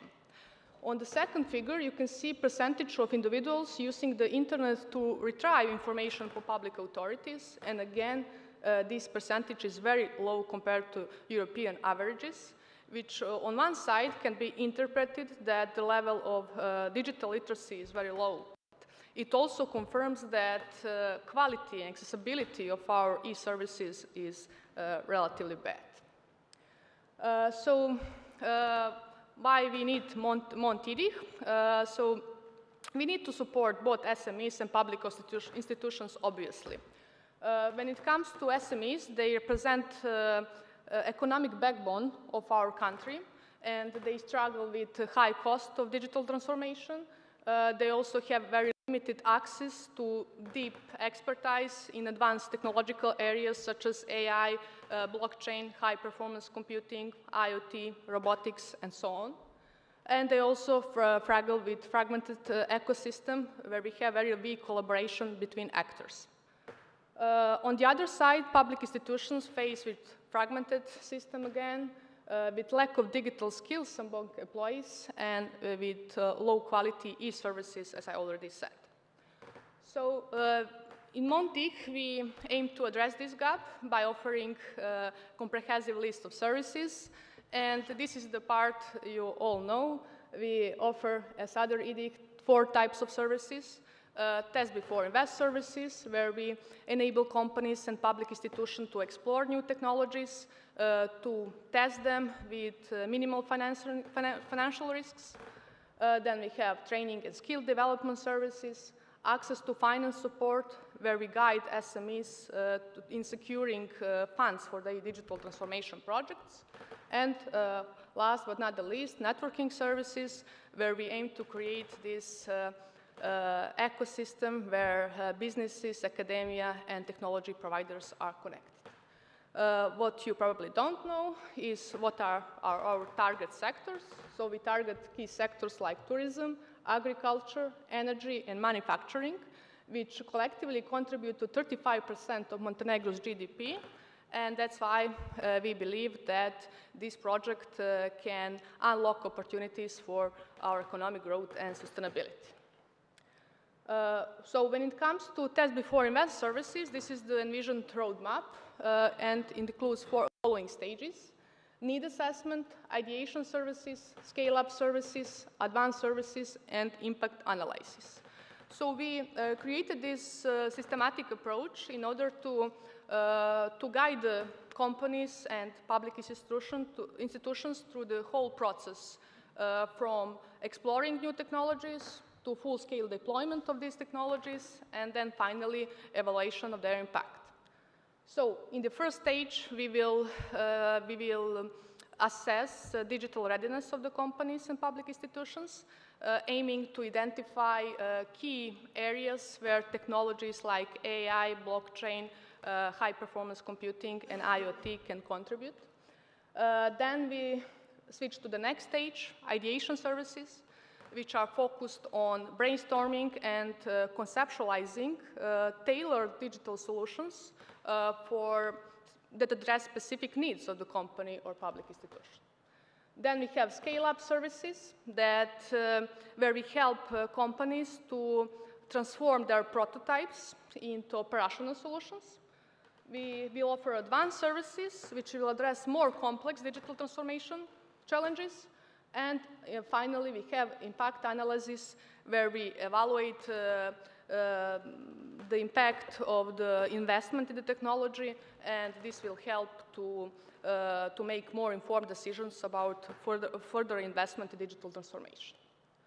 Okay, so the EDIH is built on the strength of our consortium. So University of Montenegro is coordinator, and it has some substantial research capabilities, is the main research institution in Montenegro, and also has powerful workforce to coordinate the efforts. Then Chamber of Economy of Montenegro has very important role, as it will connect us with businesses across the country, and will also help us to identify their needs. And the other partners are University of Donja Gorica, ICT Cortex, Institute for Modern Technologies, Montenegro, Science Technology Park, and Innovation Entrepreneurship Center Technopolis. All of them offer different expertise from high-performance computing, data analysis, to business support, financial support, and so on. So as I conclude this presentation, I just would like to emphasize that being a small country has its own advantages, as already someone said yesterday on the panel. Smaller country, I think, means stronger network between businesses, between academia and technology providers. So I believe we are in good position to prototype, to pilot and scale innovative digital transformation initiatives faster and to create impactful results within a shorter time frame. So that's all from my side. Thank you. I welcome any questions and collaboration opportunities. You can reach me at the address provided here. Thank you very much. Thank you very much, Slavica, for that interesting presentation. Now I would like to ask Arsim to present ITP EDIH from Kosovo. Please. Hi, everybody. My name is Arsim Limona, and I'm the Business Development Advisor to the Innovation and Training Park in Kosovo.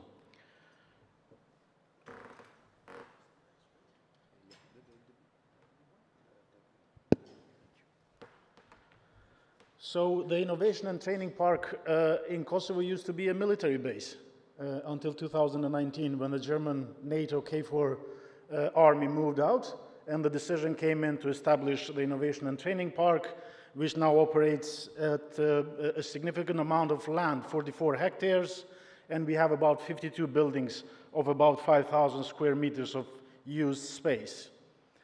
We focus on the following 5 sectors as a park itself. Thematic areas include the ICT mainly, as you can see there.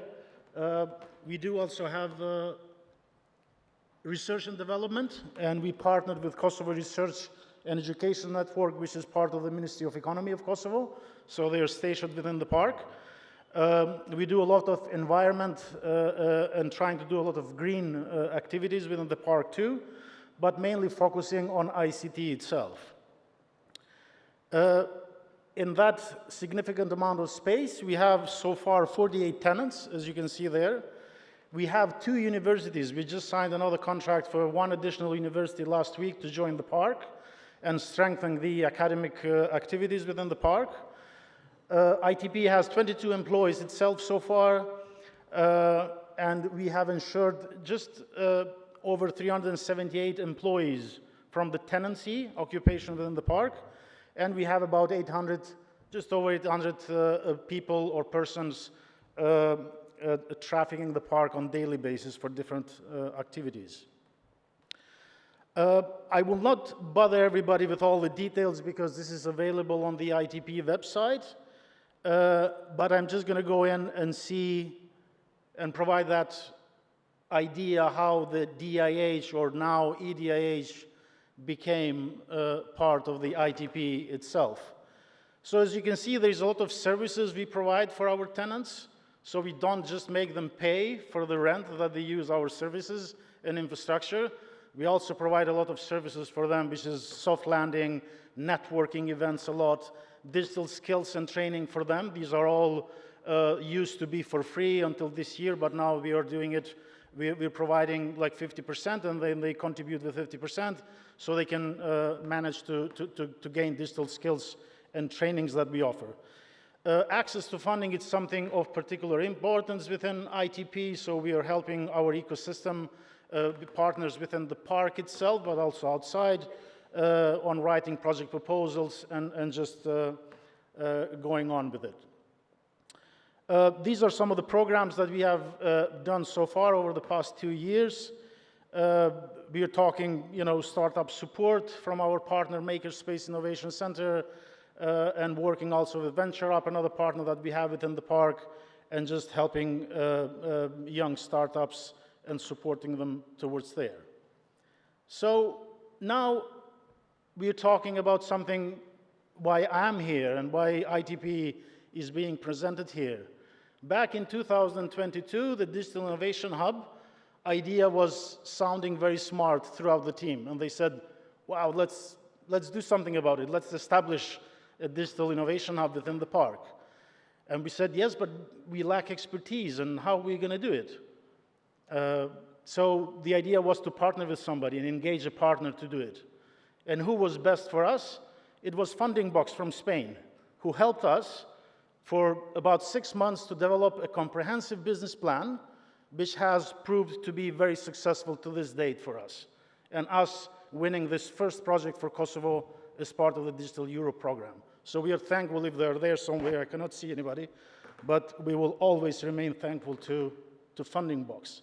So the DIH there is focused on 4 pillars, similar to the setup within the European Union. So we have the networking, and we've done a lot of activities on the networking pillar. But I also take the opportunity to thank the Regional Cooperation Council, who have done an amazing job over the past year in bringing all DIHs from the Western Balkans region together in different events and different networking, so the DIHs from the region can share and learn from each other. Test before invest is pillar 2, is something that we are lacking at the moment, but we've just 6 months ago established the Cross Science Initiative within ITP, and we have 9 universities throughout Kosovo who have started working together with the private sector in trying to test different products and different services, and that is going very well at this stage, and hopefully to see first results next year. Skills development, it's something that we do through our partner Cactus Education in Kosovo, whether that's on individual basis or digital transformation skills for our SMEs in Kosovo. Fundraising, again, has been, as I said, something that we paid particular attention over the past 24 months. We have generated for our ecosystem about 10 massive project proposals and managed to get, I think it's 1.6 million in funding so far. So it is something that we continue to pay attention and work with our partners. Again, Funding Box has helped us in fundraising process as well, not only helping us establish the EDIH in Kosovo, but also providing all that support that was requested. Cross Science, I mentioned there, I won't go into details, but everything, as I said, it's there, but we're working with students, with startups, and just seeing how things can move forward in that cooperation between academia and private sector. These are the green measures that we usually do within the park and try to go with the flow. There's no news to anybody here that this is a very expensive exercise, but we're trying to do our best, and we installed the solar panels, and all our vehicles within the park are fully electric, and we have 2 electric cars, so we're trying to stay updated on the system. That's it. These are some of the partners here that we have and tenants that we have within the park, but I welcome you guys. We'll spend at least another half a day together here, but my contacts are there. If you need more information, I would be happy to provide it, and thank you very much for paying attention. Thank you very much, Arsim, for this presentation. And maybe please now welcome Olga Shapolova, representing Eastern Ukraine EDIH.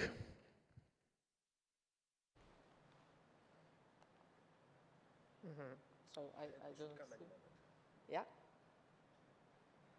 Okay.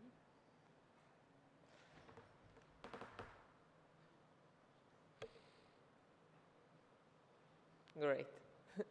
Hello to everybody. My name is Olga Shapoval. I'm Executive Director of Kharkiv IT Cluster and Implementation Coordinator of Eastern Ukraine EDIH. We are launching our DIHs this month, the 1st of November. So we're in our early journey to join the European family of EDIHs.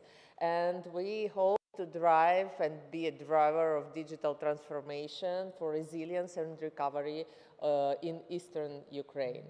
We collected our consortium from businesses, academia, local authorities, and of course, we have 2 universities from Kharkiv. It's our Kharkiv Aerospace Universities and Kharkiv Radio Electronic University, which are very good in preparing specialists for technology area. And we as a cluster know it very good because we, the Kharkiv IT cluster, united more than 600 digital businesses. So it's IT companies, different companies who are providing different solutions for digitalization. Mainly our businesses providing the solutions to make digital transformation of United States, of European Union and Israel. 95% of our revenue of our companies are going from countries which I mentioned and sectors. But we have our expertise in digitalization in 20 different domains. And now we have one of our also very hard thing, but we do have very big expertise and very good community in this new area for our peaceful Europe continent. It's defense and security. So we have 300 startups and companies who are already acting, and we have already cases when we developed technologies during the fall invasion, but we already used them in European projects for increasing security during the peaceful times. So it's also one of our opportunities. And if we speak about our geography is the eastern part of Ukraine, and we hope to join our consortium also regions, Donetsk and Luhansk regions, after the war will be over. But during those days, we are planning to actively participate in digitalization processes in Kharkiv, Sumy, Poltava, Dnipro, and Zaporizhia region, and also cooperating with other digital innovation hubs, which also will be actively participated in EDIH European family. Our key industries are manufacturing, because East is historically manufacturing part of Ukraine, a lot of different manufacturing, which continue to work, continue to deliver their product, their goods, continue to create innovations, and they are very open for digitalization. Of course, the key issue for us is the lack of financing, but it's a very good opportunity to cooperate with the European Union, because as far as we know, we have a big funds which will be allocated to rebuild of Ukraine. And we could be a good partner on the ground to cooperate with companies and EDIHs from Europe in focus to rebuild east of Ukraine. We could be, our consortium and our companies could be the best partner to create real outstanding solutions. And we have very big opportunity in green transition, because fortunately on the east of Ukraine we have big damages of our critical infrastructure, and now we can build real green technologies from scratch. So it's like a very big tragedy, but very big opportunity for all of us. Also, we have our very strong potential in agri-food digitalization, and we are very open for cooperation. And also in the new question for us, it's civil demining, humanitarian demining, to get us opportunity to grow our products for agriculture. So very open to cooperate in this. And we are very strong in smart city development. Our companies participated in smart city development in Sweden, in Spain, in the United States, but we are very open for cooperation in terms of smart city development in our cities. We can share technologies and cases which could increase security in cities, but we are very open to cooperation with other EDIHs in terms of smart city development to also increase the level of quality of life of our citizens. And of course, we do have, like, we are planning to work as a one-stop shop, as with all services with which all EDIHs are launching, but and also with all technologies, because as I mentioned, we have 600 technology companies, so we have a lot of technologies inside. But I would like to highlight that we launched, and our cluster launched, the biggest AI conference in Ukraine for the last 10 years. So we have track of records, and we acting in AI before the ChatGPT became like a booming trend, yes, and AI, it's not only about ChatGPT, and we know it in our cases and stories for our clients for the last more than 10 years. So, open for cooperation. Let's build strong cooperation and collaboration between EDIHs, and also let's rebuild partnership-centered cooperation in order to rebuild Ukraine. Thank you very much.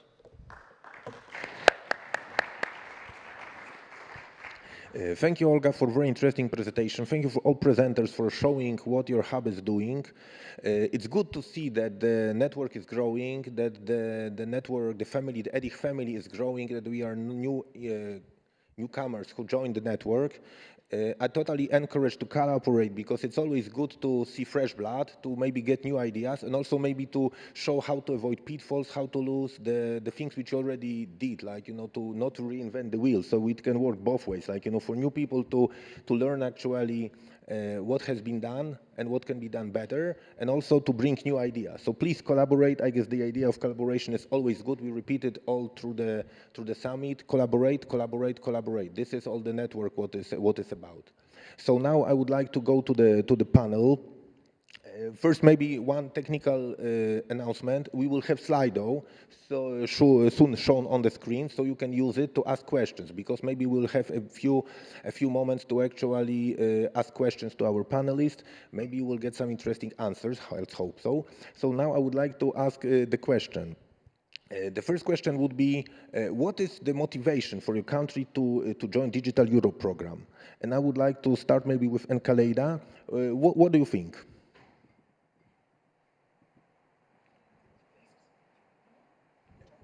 Can you take the mic? Yeah. What is the motivation for your country to join Digital Europe program? I mean, first of all, thank you very much for having us here in this panel. For Albania, it's a simple delight to be in a place in which it is, let's say, celebrated, the network of EDIHs, right? One of the major products coming from the DEP. So under this perspective, we have just, extensively, and because an aspiration of Albanian people is there with regard to a European integration process. I mean, integrating in the framework on the digital, let's say, not only single market, but digital integration as such, represents, as a matter of policy, but also action, internal action in our country, a matter of priority. Therefore, being invited into a program which is speaking for integration, which is speaking about development, which is speaking about the potential of digital economy or helping in digital transformation, has been a very clear indication of where we were to be. And as a matter of fact, not only the process which has been followed, let's say, with regard to that, but also the trust that Europe has put into Albania has been a greater even motivation in seeing this process, not as a matter of aspiration of peoples to stay and work together and be part of a network for group, but especially seeing opportunities of growing together for countries which have commonalities in terms of principles, let's say, of life, protection of democracy, and economic development as such. So under this perspective, Albania perhaps is one of the most, let's say, feels itself one of the most enthusiastic, countries in being part of this program, but especially exploiting opportunities for development for which we are discussing with partners, the European Commission, in order to really connect for real and have tangible results in all this cooperation. Thank you very much, and over to you. Thank you very much, Enkeleda. And the same question I would like to ask Olga. Why is your country joining Digital Europe Program? What is your motivation? So it works, yes. Thank you for your question. You know, from the beginning of the Ministry of Digital Transformation existing, we were created in 2019. So one of the key priorities became the integration into the EU digital single market. And this integration foresees two key directions. The first one is legal approximation, and the second one is technical. And for us, participation in Digital Europe program is a part of this technical integration into the EU digital single market. Ukraine is a very digital state, and we are ready to share our experience, to get new knowledges, and to create new digital solutions and new digital services. As an example, for example, Consortium Potential, which was created within the Digital Europe program. This consortium is working on the EU Digital Identity Wallet. It's a system when the EU citizens will have possibility to use digital signature, open bank account, have driving licenses in their phones, also medical prescription. And 20 countries are working on this EU Digital Identity Wallet, and Ukraine is one and only non-EU member state between these 20 countries who is working in this project. And we are one and only country who is working on all 6 use cases in this project. So we are sharing our experience, and at the same time, we understand how this new EU ecosystem will perform, and we are taking our fingers on pulse. Of course, also we are interested in the participation and have access to the cybersecurity reserve. It will be possible for us after the adoption of Cyber Solidarity Act, because cybersecurity for Ukraine is very crucial, especially now during the full-scale Russian invasion. And last but not least, we see a very big potential in semiconductors industry in Ukraine, and that is why we are also interested to join the newest strategic objective of Digital Europe program, I mean semiconductors. Thank you very much, Olga. And now, Ahmed, please tell me what do you think? What your country thinks about joining Digital Europe program? Why did you join it? Thank you very much, moderator. At the outset, I'd like to express my sincere gratitude for the invitation, and it's a great honor to be here today to join you in this EDIH Network Summit 2024. And actually, Turkey's participation in the Digital Europe program is an outcome of an strategic thinking that is coming from the multi-stakeholder comments, decisions, discussions, consultations that is coming from both the private sector and the public institutions, including the different ministries. And the outcomes of these consultations was a decision to join the Digital Europe program, because we are recognizing that it is fully in line with our first national strategy. For instance, for us, our 11th and 12th National Development Program is including the HPC and advancing in the artificial intelligence technology as a priority for us. And also access to the networks and resources is one of the priority that we want to provide for our private sector, academicians, and also the research institutions. So we are considering that, recognizing that the Digital Europe program providing huge opportunities for these stakeholders in Turkey. And building expertise. This is a key issue for us, because in the Digital Europe program, we are recognizing that one of the key pillars is capacity development. And it is a fact that we need to, all together with all the contributing countries, develop our internal capacities in terms of the human resources and also technical infrastructure. And we should do it in a collective way. And this is one of the good components that is considered as a tool to proceed for this end.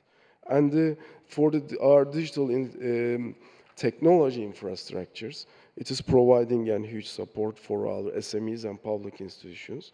And then the upper layer, we are also recognizing that it's a good tool for the European Green Deal as the green digital transformation. And the green transformation is the two areas, like in the twin transformation, that we need to build on. And we are recognizing that this Digital program is a tool for supporting the green digital European Green Deal. Because as the country, we are one of the biggest suppliers in the European Union system. And therefore, the digital transformation of our SMEs, private sectors, is a key priority for us. And this also brings us an opportunity for this end. And also, we have a good past in the previous EU programs, like the Horizon Europe, IPA Instrument for Pre-Accession Program, and also the COSME program. And we are considering that Digital Europe program has a huge potential to create synergies with the outcomes of this Horizon, COSME, and the IPA programs, in which digital transformation is a pillar, as a tool for taking it one step beyond. Thank you very much, moderator. Thank you very much, Ahmed. That was very interesting. And now I have a question for Narine, who is actually, Armenia is not yet the part of the Digital Europe program. How do you assess the program from the outside? How does it look for somebody who is not inside the network? And how do you see potential cooperation between the Armenian stakeholders and the people who are within the network? Thank you very much. Well, yes, as a representative of a country that is not inside this network yet, EDIH network, how we see the network and the effectiveness of it is that, first of all, it is a very practical and impactful tool for businesses, especially SMEs, to get access to certain expertise, opportunities that they might otherwise not have the opportunity to. And it's interesting how having EDIs or being included in the network gives this opportunity to somehow connect all of the players in the and stakeholders, be it from the private sector, tech providers, or in public organizations as well. And it seems to be a really effective tool. And it is very also interesting that digital transformation as a whole is definitely not only about adapting certain technologies. And in a way, having EDIs or being involved in the networks gives this mindset shift also to the companies to treat the whole digitalization process or transformation as an ongoing process, which is how the companies can become more resilient and competitive on a global scale as well. And of course, even though we are not an associated country yet, we see a huge potential for collaboration here with Armenian stakeholders, especially in sectors in ICT, agri-tech, or also several other sectors where definitely co-creating certain maybe tools or definitely learning from the best practices or experiences would greatly benefit the companies. And even though we haven't officially started the process of getting there yet, we in scope of the digital transformation of EAP countries, we have already started the process of visiting several EDIs, EDIHs, and seeing which model would suit best to the Armenian reality. And we hope that within a short period of time, we will probably be where our colleagues are here today and we'll be moving together to make companies and just overall more resilient. Thank you. Thank you very much, Narine. So you can see the cooperation is always good if you're in the network or even if you're outside the network. So we definitely encourage cooperation with all the EDIs which you can find and you can collaborate with. Now maybe coming back to the selection process, because we all know that before the EDIs managed to join the network, they were first preselected by the national authorities. And I would like now to ask our panelists, like, what were the challenges? What were the biggest challenges in the process, and what were the lessons learned which you got from the process? And maybe this time, Olga, maybe you can tell us something about how was it looking in Ukraine? What were the challenges? What were the lessons learned which you got from the pre-selection process?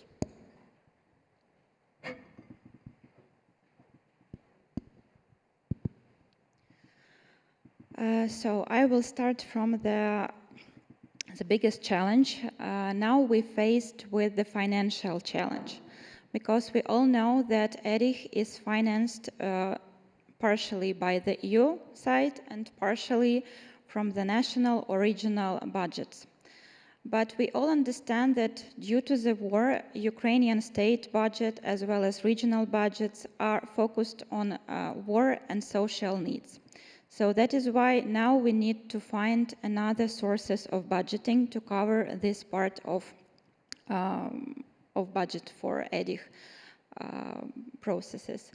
So it's the biggest challenge. One more challenge related to the war is the territory and the coverage of the EDIH activities, because we know that some territories of Ukraine are temporarily occupied by Russia.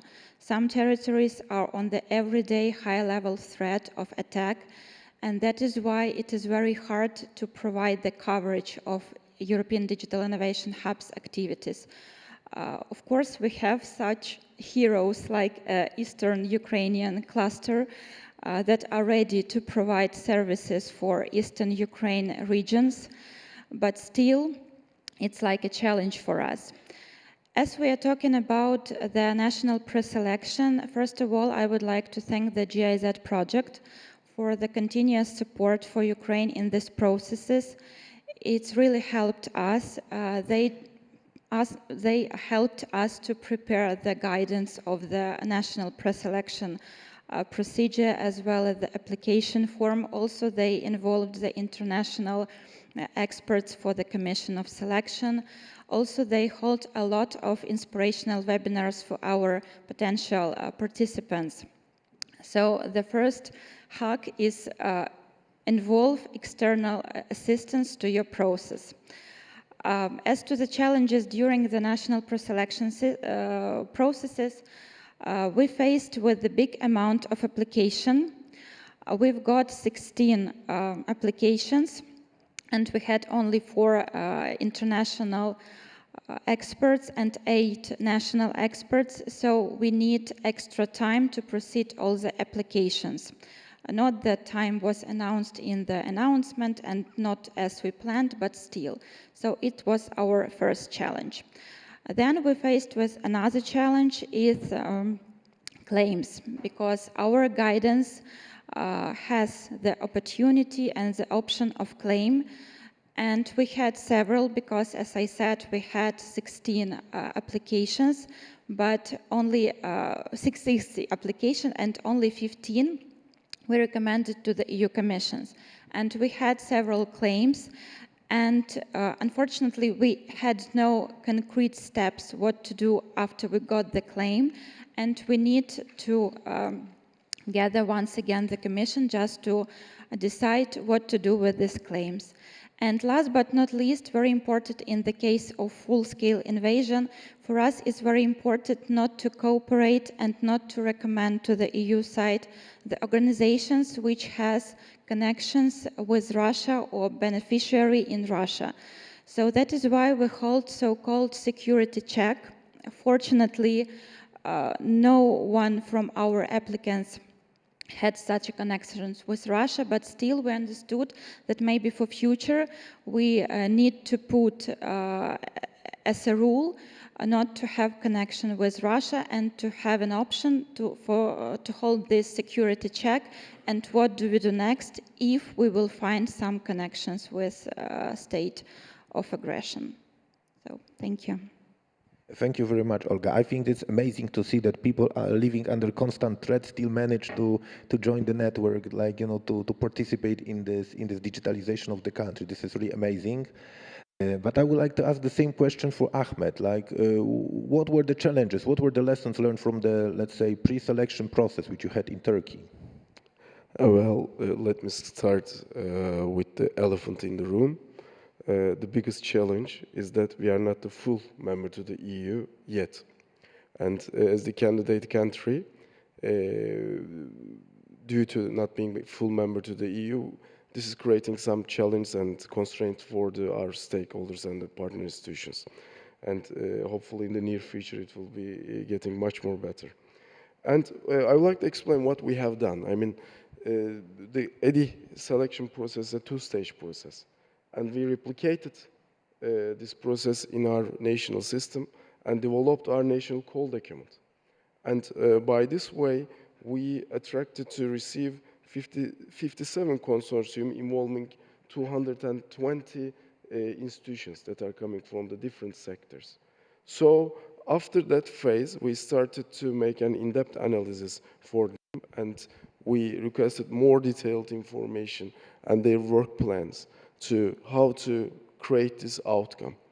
And the challenge, but it's also a very proactive and a teaching way for the institutions in the consortium as well, bring them two issues. First, the alignment with the EU priorities and the national priorities was not very smooth at the very first hand. Then we developed a capacity development program for six different capacity development nationally developed to increase the alignment with the EU priorities for these consortiums. And one of which I'd like to express again our gratitude to the Commission. An expert came from the Commission to give the key insights about the application process and what's the targeted outcomes for the EDI.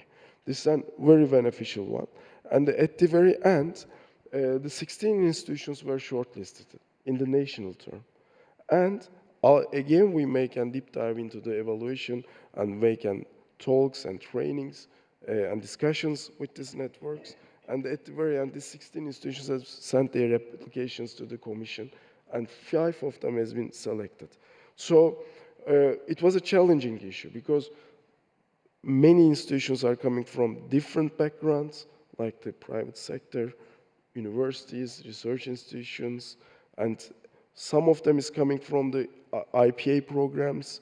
These are technical infrastructures developed within the EU system, EU projects, and the cohesion between them. Providing this cohesion was a challenging issue, but at the very end it is succeeded. The second one is the geographical distribution.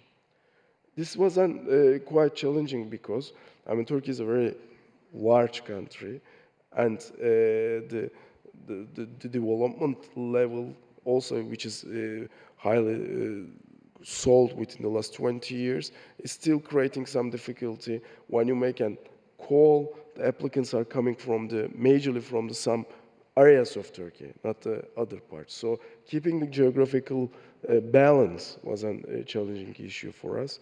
And the other one is the budget.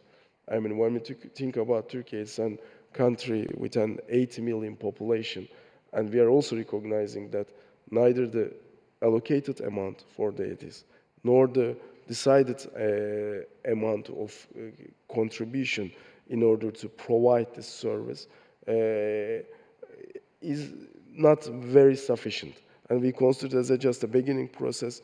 In the next levels, we consider that it should be increased, both for the EDIs and for the centers that receive the seal of excellence. Thank you very much, moderator. Thank you very much, Ahmed. We see that it's like, this pre-selection is not an easy process. Now I would like to ask Kaleida, how is it in Albania? What were the major challenges, and what did you learn from the process? Thank you very much, Marcin. And with this argument, really, we would love to share with you our story in a process in which involved and we raised interest where we thought there wouldn't be any, because lack of trust, the technical, let's say, complexity of the applications of this nature, etc., have been the basis in order to do that. But our history shows that if you really are committed, and in Albania we're even more, and day by day, speaking about commitment, and trying to build that sort of cooperation which brings quality, trust, sincerity in the cooperation between the public and the private sector. And we raised an interest for a country which, for your information, amounts to approximately 3 million people. We have raised an interest of 14 consortia, which have been there because we have invited and intensively worked with the target groups and had them interested in a project which is for our future and is really coming along in a process of digital transformation, which have seen first the public sector setting the pace, doing, let's say, a process, very intensive process of digital transformation in public infrastructure and services, so as to invite them in this big game, which involves even the integration of our markets with the European one digital single market. So out of these 14, 10 have been endorsed in the pre-selection process. And for your information, we are very proud to announce that 6 of them passed the threshold. But for financial, let's say, constraints, only 2 of them has been awarded the possibility to sign the grant agreement. One of them, fortunately, and you know, we are very optimistic, already signed it, and the other EDIH is in the process. So this process taught us, lectured us about the potential to work with the partners and stakeholders first home. And by the way, we would like to have Mrs. Yoli's, let's say, in the speech yesterday, she mentioned about communication. When we speak about coordination and cooperation, you speak about also communication, and it is another emphasis that we would love to also share with this esteemed audience today, because without the communication and without a cooperation which goes beyond the word, but which extends in action, we believe internally this process couldn't have been possible for Albania. So it is a lessons learned for us. But we are speaking also in another element, which is the present, very present in the room for us, not only in part from the European integration process, is the technical expertise. We are really very keen to see how Albania, its EDIHs, could be there in order to provide, with the help of the network, this expertise. And we are not speaking about the project-related approach that the EDIHs at this moment have in their scope of work, but how we could make it happen as a capacity to run successful applications under the DEPs. This is a challenge for which we would put a call for all the audience, and to see and have Albania, especially these new 2 EDIHs, in their, let's say, focus and mapping system, because we would really knock at their doors in order to see and exchange experiences on how to build this experience. Otherwise, the DEP program would be, if I may say, useless in terms of impact assessment in a second moment. So we would be really calling upon that, but on the other side, we would like to praise, in terms of cooperation, what exactly has been on the ground for us. The GIZ program, their teams, coordinated in different sectors, and with names that I'm just mentioning because, and reiterating, we are reiterating all the time, we cannot do it alone. This is one of the elements that we are also appraising in terms of the European integration process, and European integration as a matter of common, not only goals, but action. 4 very important issues have been of help for us via excellent, support that we have gotten from Felix Kuhlmann is one of them, and we would like to mention names in here because it's all about people. It's all about, it's not a matter of only a process, but the people involved and the way they are supporting each other. And I'm hoping to have the entire network to help this process, because all together we can bring that added value in our economies, which we, purportedly say is a digital economy value that we have to bring, right? So Felix Kuhlmann, Elona is another, valuable, support that we have had, and we really thank you, because we would also and reiterate the fact that we will come back to you and we will always appraise what you have done in this process for Albania, and we look forward really to have a more intense cooperation in the future in the name of this wonderful project, which is the European Union as such, and the fate of our nations. So thank you very much. Over to you. looking forward even in other discussions which will be following this, this session. Thank you so much. Thank you, Enkelida, for your words. Thank you for sharing us your experiences. And I would like to ask another question, because we all know that Europe has to digitize to get competitive and to go for the future. So what is your country vision regarding the digital transformation? What role can the EDIHs play in this transformation, and what European Union partners can do to help you with this transformation? I would like to ask first Ahmed, what is your view on this thing? Thank you. I mean, from Turkey's standing point of view, I mean, with the IPA programs, with the Horizon, and with the ongoing programs, we are collaborating with the European Union very closely on the digitalization issue for the maybe last 2 decades. This project has been going on. And we consider EDIHs as a tool, as like a paraphrase, it's like an update to digitalization cooperation between the EU also and the Turkey, and also update for the Turkey's ongoing infrastructure capacities in terms of increasing the compliance, increasing the coherence. And for this end, we are very keen to develop our national strategies, national policies based on the with the contributions of the developments in the European Union. So this is the policy part. From the collaboration part, we consider it is very highly important to keep EDIHs as a national initiatives. Yes, now we have 5 EDIHs, and some of which are here.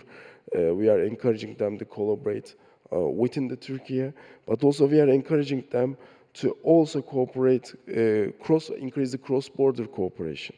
By this value proposition, I think as the countries that are involved in the Digital Europe program, we will going to have the most potential output with this value proposition. So the country-based and the cross-border collaboration will be a very important parameter for the next steps in the EDI, and we are very keen to, as the government, support our EDIs and the CISO centers with the CISO of excellence by this way. And the second one is that we are also encouraging the centers that are established within the instrument for the pre-accession to make them enable and the coherent and the compile with the EDI system.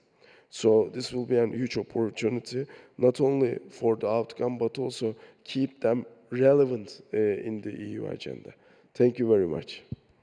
Thank you very much. And for Albania and Kaleida, what is the vision of the transformation for Albania? What EDIHs can do to help you, and what European partners can do to help you with the transformation? Thank you, Marcin. In this momentum, it is coming to my mind the fact that what the other countries or EU or even peers, countries from very important countries in this panel could do is perhaps looking at ourselves first.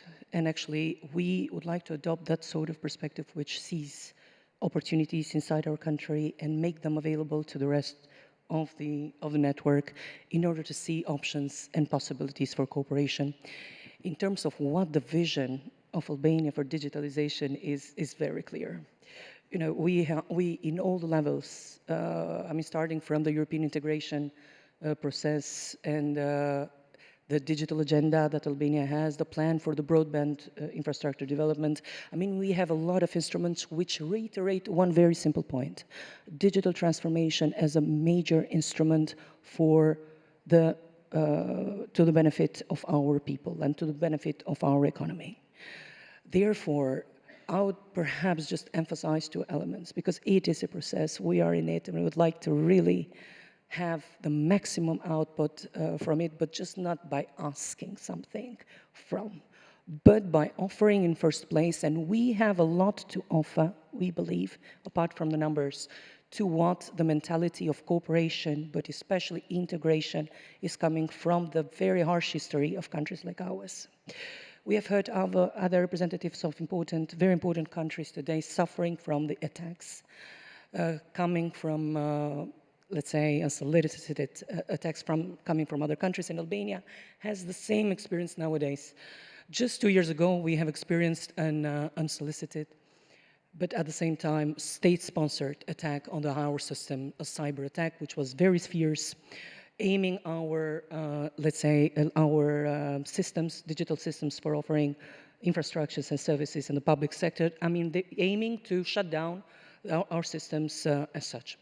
So we learned it in a harsh way, in a hard way, that in order to be, let's say, and to protect yourself, you have to first be there in order to be able to protect, let's say, yourself with regard to even the cybersecurity as a level. But on the other side, when you see the potential and the borderless, let's say, component of the cyber attack in per se, you are also, perhaps it is coming to your mind to make another reasoning. I mean, why under the Digital Euro program, countries like ours, which have, and other countries which are present in this panel, which have the same geopolitical and the same principles, let's say, of the European Union, and have that very important position in the region, are not involved already in the Digital Euro program under cybersecurity perspective.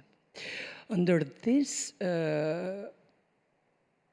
I mean, not putting it as a question, because we believe it is a matter of, it's a complex issue.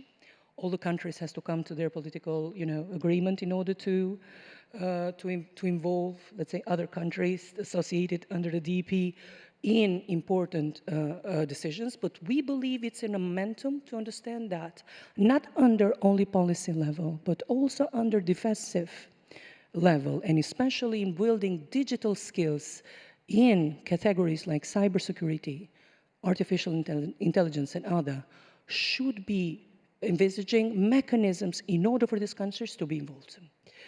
Any postponement into the time of these decisions in terms of, we are speaking about a forum, but we believe in the auditorium there could be representation from the European Commission and the rest, and the member countries. But we believe that having an approach which involves common, even, but not only policies, but actions in terms of cybersecurity protection, building digital skills and mechanisms, it's about time perhaps to take into consideration, because time is of essence in terms of what is happening in digital space nowadays. So more than asking what, actually, we would just make that question mark. Is it perhaps the time that the European Union sees for real what sort of actions should be taken in order to involve these countries in a process which is very delicate and needs to not be postponed for very obvious reasons. So as to the remaining part, let's say, of the cooperation that we are having an excellent one with the European Commission, and we believe there will be ways to support our way forward in all the processes, including the negotiation talks that we are, let's say, opening right now, for which we are extremely grateful for, let's say, cooperation and good thoughts, but especially the trust which is continuing to be built on us. Thank you very much again, and over to you. Thank you very much.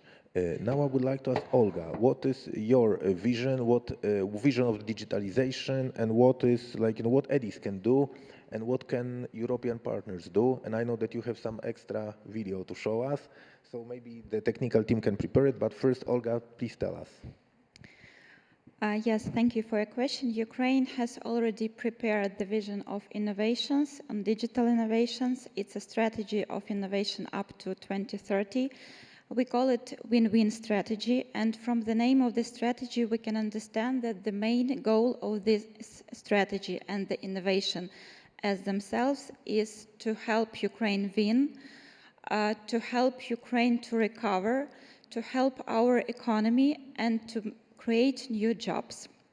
And this strategy has 3 pillars. First one is ecosystem of innovations. Second one is the support of these innovations. And the third one is focusing on the main areas and innovations more crucial for us. I mean semiconductors, cybersecurity, AI, defense tech, meal tech, ed tech, med tech, agro-tech. So to be very brief, we prepared the video, so please, could you turn on it? They said, Ukraine won't stand the test of war. Its system will collapse. Well, world, let us prove you wrong, because it works. Day by day, Ukrainian GovTech powers millions of citizens with state digital services. Its tech capabilities fuel civil and defense innovations, and its IT talents help global businesses solve their most challenging problems. Ukraine ranks 5th globally in terms of digitalization, surging from 102nd to 5th place in just 6 years. How?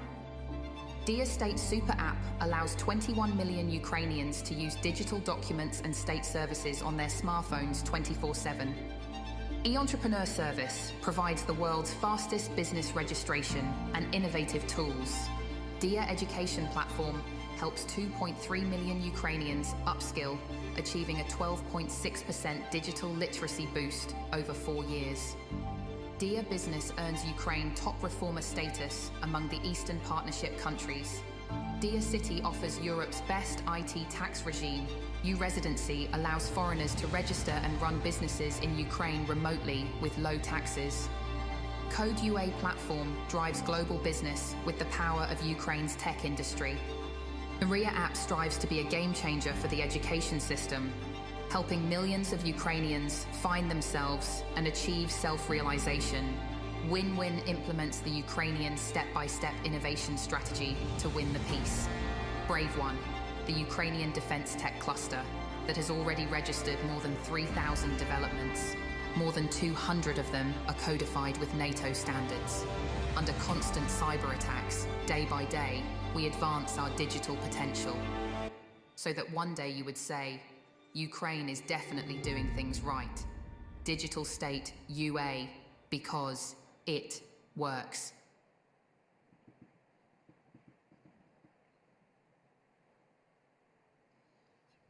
Thank you very much for this very, very nice and inspiring video. Now I would like to ask the last question, because we are getting close to the end. And please, if you have any question in the audience, please use Slido and put your questions to any panelist which you would like to. And now I would like to ask Nadine, what is the best practice from your country which you would like to share and to suggest to the EDIH network, which you can be replicated and used for the benefits of the network and the citizens? Thank you very much. I'd like to mention maybe two things. One is effective governance structure. Back in 2019, we established a Digitalization Council led by the Deputy Prime Minister of Armenia, and also including several key line ministries on the ministerial level, Central Bank of Armenia, to ensure that all of the reforms in terms of digital transformation are unified and everything is coordinated so that we don't have double initiatives and everyone is on the same page. And I think especially in terms of e-governance, for the past several years, Armenia has achieved some great achievements, and for example, through platforms like egov.am, the general public and also businesses can access several public services and tools that makes it more accessible for general public, but also reduces the whole bureaucracy together with the time on processing different things, and also increases its transparency in general. And for example, the companies can apply for to register their companies online. Companies, but also individuals can apply for e-signature within just several hours, and it's also possible to do the tax filing, access, for example, IP registrations and see what trademarks are registered and access the whole database. But this is not all. This platform also unifies all the information, for example, related to ongoing drafts for government decrees, already established ones. So this really gives the opportunity for the public to see what services the public sector provides, and also just to make that more accessible, I guess. Yeah. Yeah, thank you very much. The same question for Olga. What is your best practice which you would like to share and like recommend to all the other EDIHs to use? Ukraine is very highly developed in GovTech. I think that all of you have heard about our super app DIA. You have shown it in the video with 21 million users, with 24 documents online and plus 30 services. We already opened code of DIA, but DIA ecosystem, it's not only DIA application. We also have DIA portal, DIA business portal, DIA education, DIA city, etc. Our electronic passport is the same. Yeah, sorry. Our electronic passport is the same and equivalent to the paper or plastic one. We have the fastest online registration for business, less than 10 minutes.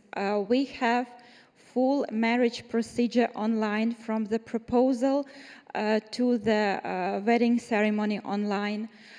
So we have very high developed government services online. And last week, our Deputy Minister for European Integration, Valeria Ioannan, presented and announced Code UA. It's a platform in which Ukraine will share the experience in digitalization with the whole world. And this platform will launch in January next year. So please be tuned. And we are open for the connection, for the cooperation with you, and we are ready to share our experience. And as you may mentioned yesterday from the speech of our Vice Prime Minister, Minister of Digital Transformation, Mikhailo Fedorov, Ukraine is very high priority is artificial intelligence development, and all of our European digital innovation hubs are focused on this technology in different sectors. So it's our high priority also, and we are ready to cooperate in this section. Thank you. Thank you very much. And the same question for Enclade. What is the best practice which you have in your digitalization, and what would you like to share and recommend to other EDIs? Again, thank you. And as it is the last question, for Albania, really, we would love to share again that what has been as an achievement is the digitalization of the public services and infrastructures. We offer more than 95% of the public services exclusively online right now. We offer more than 1,200 services online, just for the services for which physical presence is required. Let's say these are remaining off system. And also we have an interoperability of the system in which the documentation which is required for the public services is provided also online. So for the citizens, they don't have to knock in different doors and take the queues, long queues, etc., in order to have this documentation at hand. It is just the proof of what we have just tried to explain to you today, that digital transformation, it is a process which knows no coming back for Albania, but which needs to have mitigated problems such as cybersecurity, the quality, obviously, of the services, but especially building trust to the citizens, to the Albanian citizens, that these services are safe. These services provide, let's say, and they have the access, let's say, to the services as such, for which Albania would love to share, let's say, this experience, which have been raised starting from the years 2000, but especially in the last 10 years, we have had this intensive and firm and determination in being the first as public sector to showcase to the private sector what it should be happening. And especially with the DEP and the EDIH network, we really hope to build another momentum, an additional value in which the business sector, the private sector, and the academia will be, as they see, let's say, the public sector perform, they will somehow be, let's say, aware that this works, that the digitalization and the transformation of digitalization works, and this process is following, as such, very important sectors in Albania, be it energy, be it water supply and sewage system. Let's say that in all the areas we're trying to have the digitalization as an indispensable part of the processes in order to provide that required mobility, that intermodality, in order to, let's say, to support our economy and the quality of life of our people. Under the perspective, we would just like to conclude on our part with a very appreciative note of what is going on even today, because it's a great opportunity to share with you experiences that we have already gathered, but especially to give our disponibility and availability to open up a discussion which is going from the words and principles to specific actions for which Albania is very open to cooperate with all the esteemed, with all the countries in which the esteemed colleagues in the panel are from, but also all the countries and institutions which have made the honor to spend their time in hearing us today. So thank you very much, Marcin, once again. Thank you to all colleagues. It has been really a pleasure to have the chance to exchange with you and to be hearing from you in this panel today. Over to you. Thank you. Thank you, Kaleida. And last but not least, Ahmed, what do you recommend? What best practice would you recommend from the Turkey perspective? Thank you very much, moderator.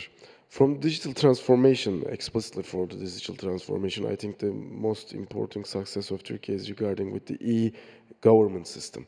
Today now more than 9,000 services is eligible for the citizens.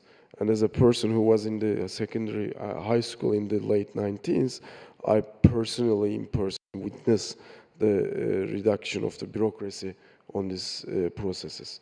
And as Turkey, we are also giving these services to the countries that would like to use these systems, and we are very open to collaboration for this. And from the EDIH perspective, I think the best practice that we have is that with the IPA instruments, which has started between the 2013 to 20, we develop lots of digital infrastructures, digital centers.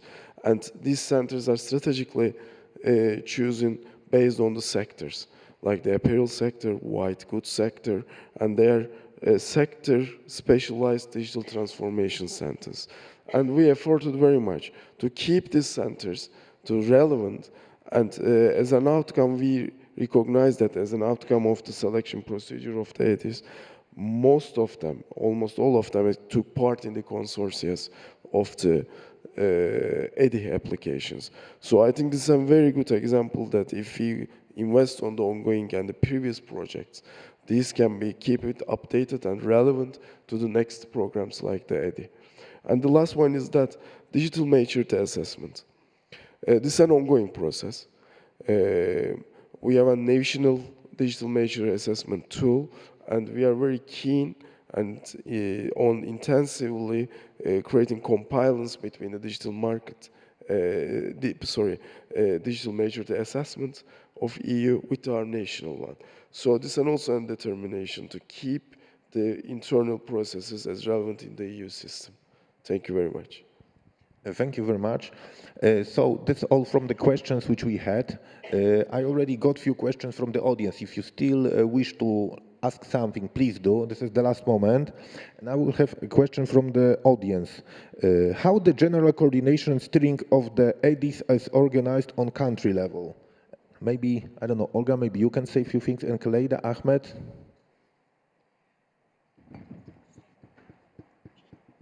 Okay, how the general coordination and steering of EDIHs is organized on country level? So let's say that on the country level, we have this, let's say the coordinator, the contact point coordinator is the Ministry of Infrastructure and Energy, which is actually dealing and helping in the entire process. We have also an inter-working group, it is called, in the system, which is dealing with the entire process and which will be helping, let's say, for the raising awareness, communication, any support that would be needed for the ecosystem and EDIHs on the way to go. We are doing it right away, and we will also look for other options and opportunities which are coming not only internally from our government, but also from, let's say, whoever would be willing to participate in order to facilitate and act as enabler in the system. We know that there is a lot of capacity and potential. We would just be doing ourselves and use, let's say, also the opportunity of the EDIH network in order to bring, let's say, that value which is already hidden in our reality into a potential of cooperation, let's say, not only in our internal system to the benefit of our reality, SMEs and businesses, but also in a larger network should that opportunity be given to us. Thank you very much. Thank you. I guess our time is slowly coming to the end. So I would like to thank again our panelists and presentation for excellent speeches, excellent answers, and excellent presentations. That was, I guess, a lot of knowledge for everybody to gather, to learn from other countries, and to get some fresh approach to the EDIH network. So thank you again. I think everybody deserves a huge round of applause.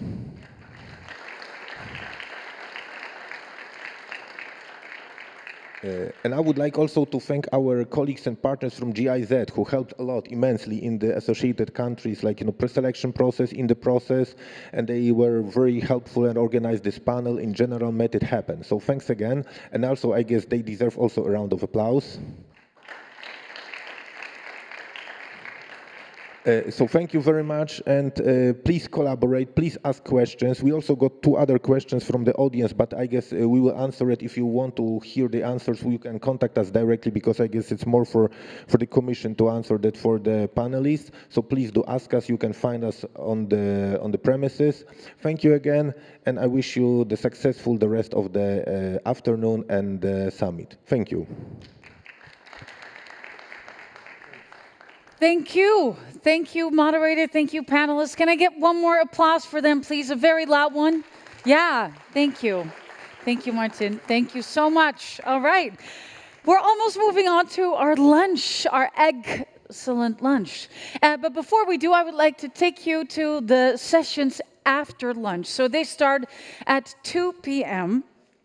And we have session 10, which will be in this room. And that's the access to finance tools. So that will be about the word, if we really break it down, money.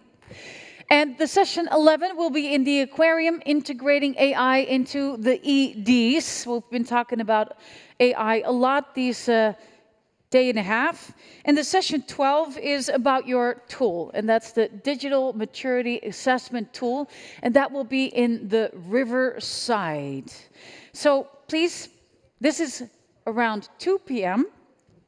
And before we go to lunch, I have to ask you a favor. And I asked the same favor to you if you were here yesterday. But before you go to lunch, you're going to meet a lot of people. And how amazing would it be? Because it's a network summit. If you challenge yourself to meet at least one new person that you have not met before, because you never know what kind of new initiatives or partnerships or collaborations will come out, and especially the knowledge sharing that the ED network stands for. So I'm going to wish you a beautiful lunch. Nurture yourself, stretch yourself, and I'm going to see you back here at 2 p.m. Thank you so much.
Was ist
Yeah,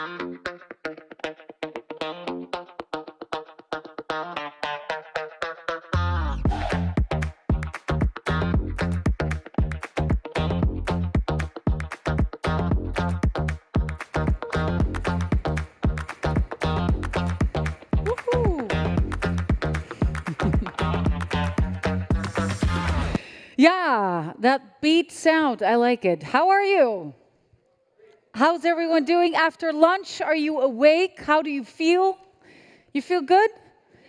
Are you ready for the next very important topic, which is all about finance? Yeah? Okay, very crucial topic. Because in this next session, it will be all about funding opportunities for ED's customers. And that's very important because we'll explore tools and real-world cases that can help you navigate these complexities of securing funding. And that's very important because understanding the landscape of finance is key to driving innovation, and that's what you EDs are all doing. I am excited to introduce you to your moderator, and after the moderator, one by one, the panelists will present something to you, and then we'll start off with the panel discussion. I'm going to introduce you to your moderator. He is Policy Officer at the European Commission. Please, can I have an applause for Álvaro Hernando? Thank you. Thank you. Good afternoon. So this is the session on access to finance. So today is 27 November. So and this is the egg. This is the main auditorium. So if you are here, it's because you are in the right session.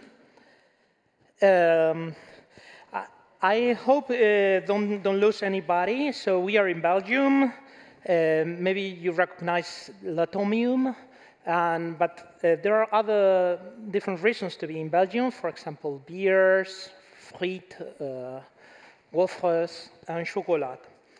But it's still 27 November, so the weather is not helping me to give you a warm welcome.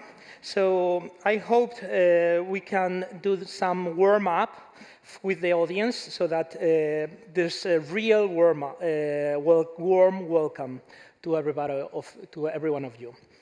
So we will do this kind of workout to do this warm welcome, and I want you to welcome you, but I want also you to welcome your colleagues within the auditorium.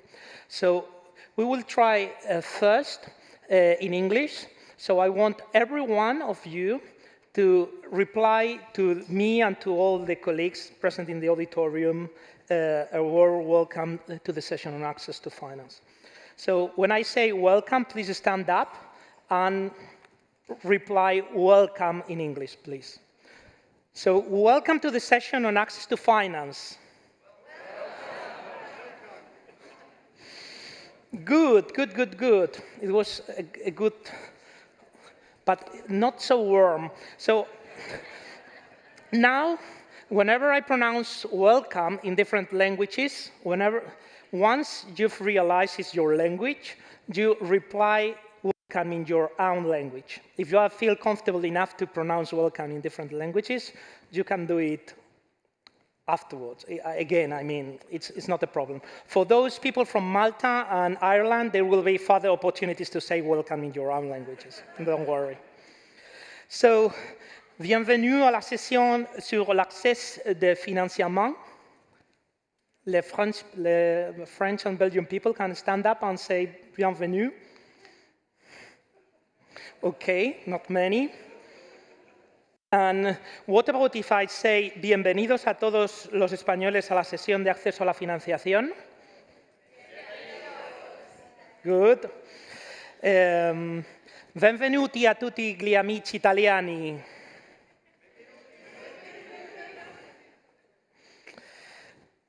Sejam muito bem-vindos. Bun venit, Romania.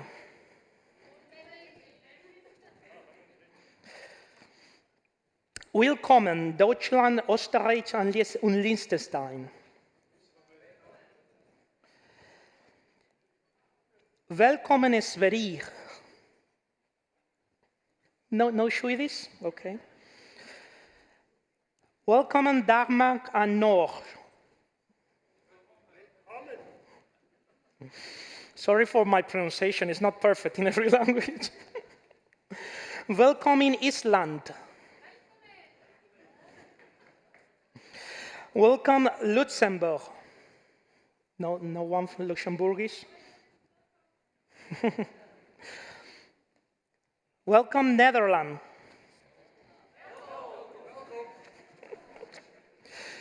Witajcie, Polski EDIH. Witajcie to Slovakian EDIH. Witajcie to the Czech.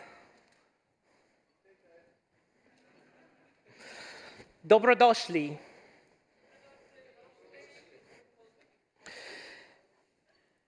Tervetuloa. Good.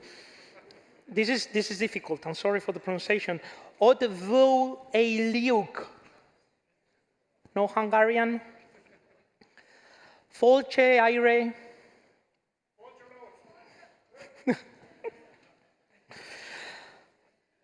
Lepni Lutsan, Latvia. Oh no, Latvian. Seiviki Ativke.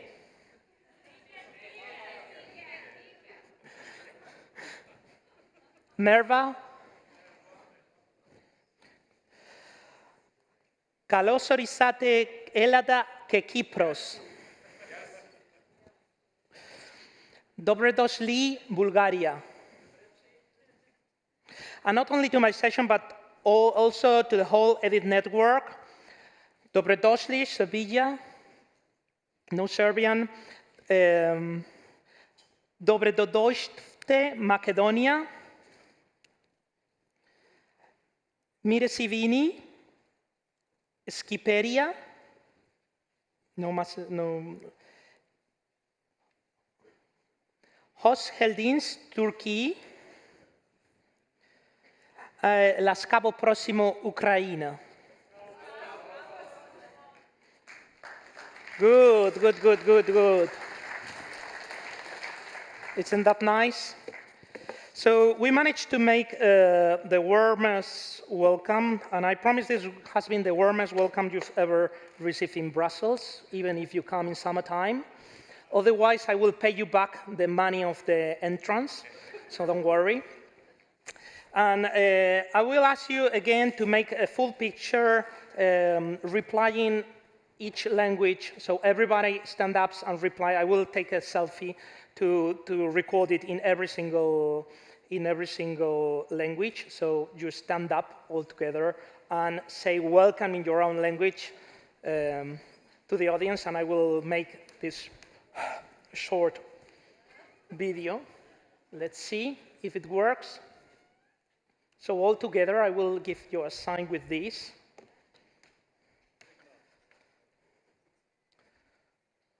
So 1, 2, 3. Welcome. Great. So,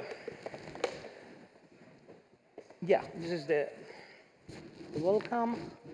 And, well, I will briefly introduce myself. I'm Álvaro Hernando, a seconded national expert from Spain.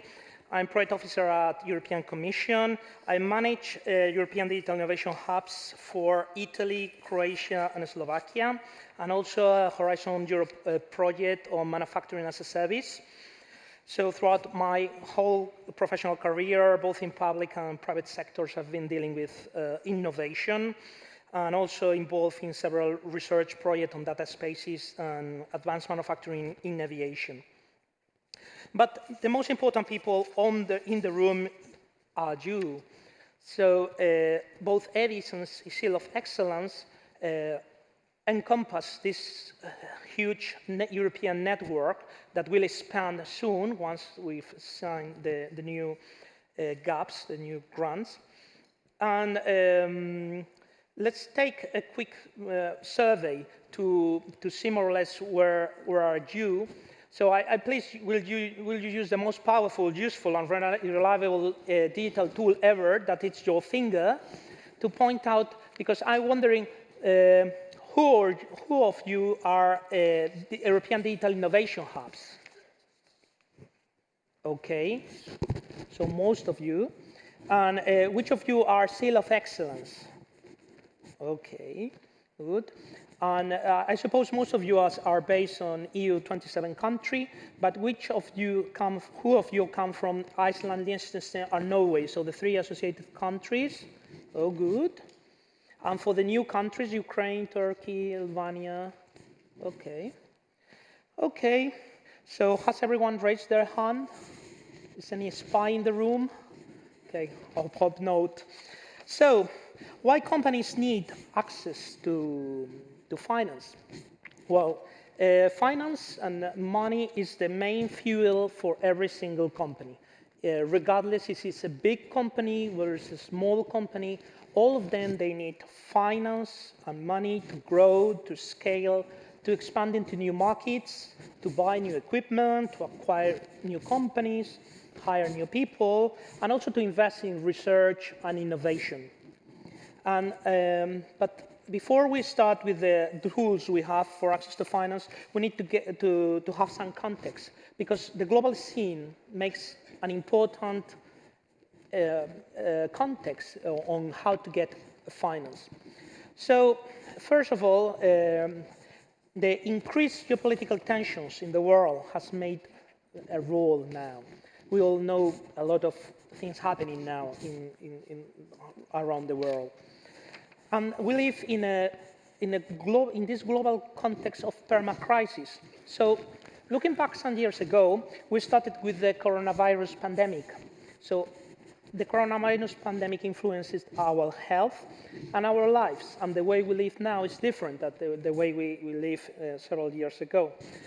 To counterattack the virus, to reduce spreading the virus, we suffered a lockdown, that it was a global lockdown, almost global lockdown, encompassing stay at home, curfews, quarantines, and everything. And this lockdown produced a global supply chain disruption. So these value chains were affected because nobody was able to go out and to spend money on and to do a normal life. So that influenced also the access to finance of companies. In February 2022, Russia started this unprovoked and unjustified military aggression against Ukraine. And 1 week ago, on 19 November, it marked the 1,000th day of the Russia's war against Ukraine. The European Commission stands firm in its commitment and solidarity with Ukraine and Ukrainian people. But first of all, before the invasion, global prices for gas, oil, electricity, and other fuels started to rise and increase from summer 2021, when economies began to open after the pandemic. This produced a high inflation rates. Inflation peaked in 2022, and central banks started raising interest rate to try and control inflation. And high interest rates make access to finance more difficult. So people had more difficulties to borrow money and companies to obtain loans for banking institutions. But we also have some megatrends in the world that influence access to finance. These megatrends have an effect on a global scale, something related to political, we have already seen, but also economic, environmental, social, and cultural dimensions. People worldwide are living longer, and that affects in the workforce. And the workforce is the main resource companies they have for growing and delivering their products and services. And all countries are experiencing these population ages, although it's especially important in developed countries, Europe, first and foremost. But, and this population aging comes together with this skill shortage that most countries are facing. One resource is skilling and upskilling your own workforce. So through lifelong learning and other techniques, we need to be up to date to give the companies the right skills and knowledge they need. Another effect is migration. Some countries are starting visa programs to attract new tech talents. And also, but also migration can be related to inequality, to wars, political reason, etc. And then we have also this artificial intelligence that it's seen like a game-changing nowadays in the world. Another mega trend is the US and China trade war that we are in between. It will be harder with the elections.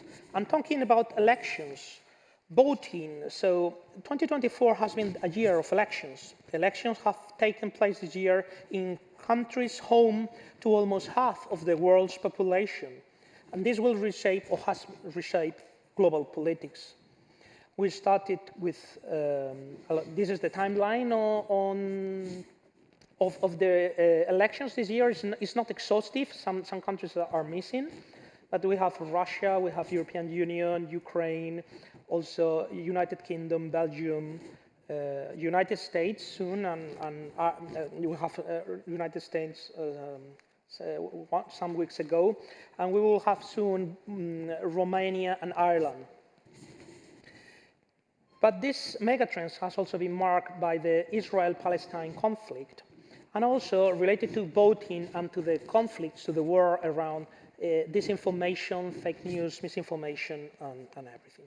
And all this marks the access to finance of companies. We have also this, I found this very curious, very interesting. I don't know if any one of you know the Barelli Papers circle.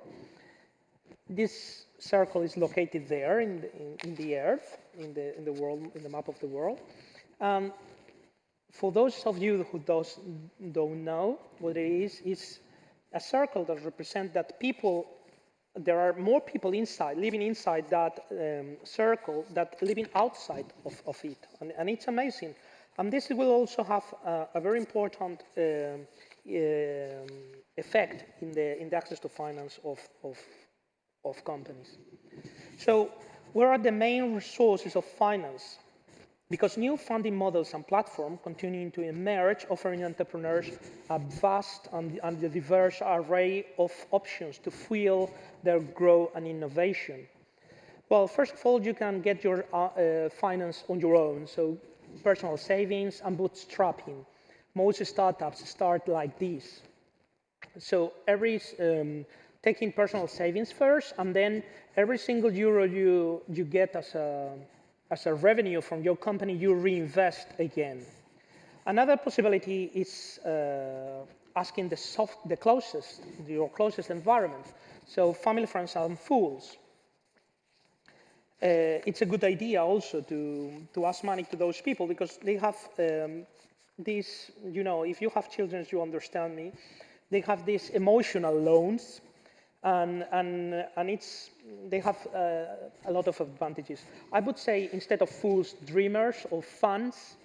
And I also read about business partner on the internet. Another one for developing countries is microcredit. So small credits given at a low interest rate to become poor people, to become entrepreneurs, or to have a basic company. Also related to microcredit is a microfinance, so not only credit, but insurance, etc. So a big array of instruments. Another one is traditional banking, so loans, credits, we all have this in our personal life. And also companies, they can do bonds issuing. So they receive capital, and people, investors, receive a periodic coupon payment. Another source of finance is crowdfunding. Crowdfunding is getting the same amount of money instead of the bank, you see the euro there, is the same euro, but instead of one large institution borrowing you this money, there are lots of people giving a small amount in total. There are 4 types of crowdfunding. The fourth is the same. So the crowdfunder provides the company with funding, and when the business provides a reward, maybe a product of this company, maybe a free service, and also it uses it to test the quality and the success of the business. It's called reward-based crowdfunding. When the business provides equity, it's equity-based crowdfunding. If it provides interest on the debt, so you have to return capital and a small interest is like a loan. It's debt-based or peer-to-peer or crowd-lending funding. And if the business provides nothing, it's a donation-based crowdfunding. Okay, let's move on, because another important source of finance is business angels or angels fund. These people are private individuals, very often with high net worth, and that always invest not only with business experience, expertise, and an influential network. It's important, the contacts that they appear there of these people. They can act individually, which is called business angels, or in syndicates, which is more called angel funds. But always this smart and patient capital, it uses their own money, because this would be a good difference from the following sources of finance. Another one is funding. Everyone knows funding because you are here. You receive already a grant for public funding, a grant from the European Commission, but it's not only European Commission level, so not only European level, but also local, regional, or even national. There are some other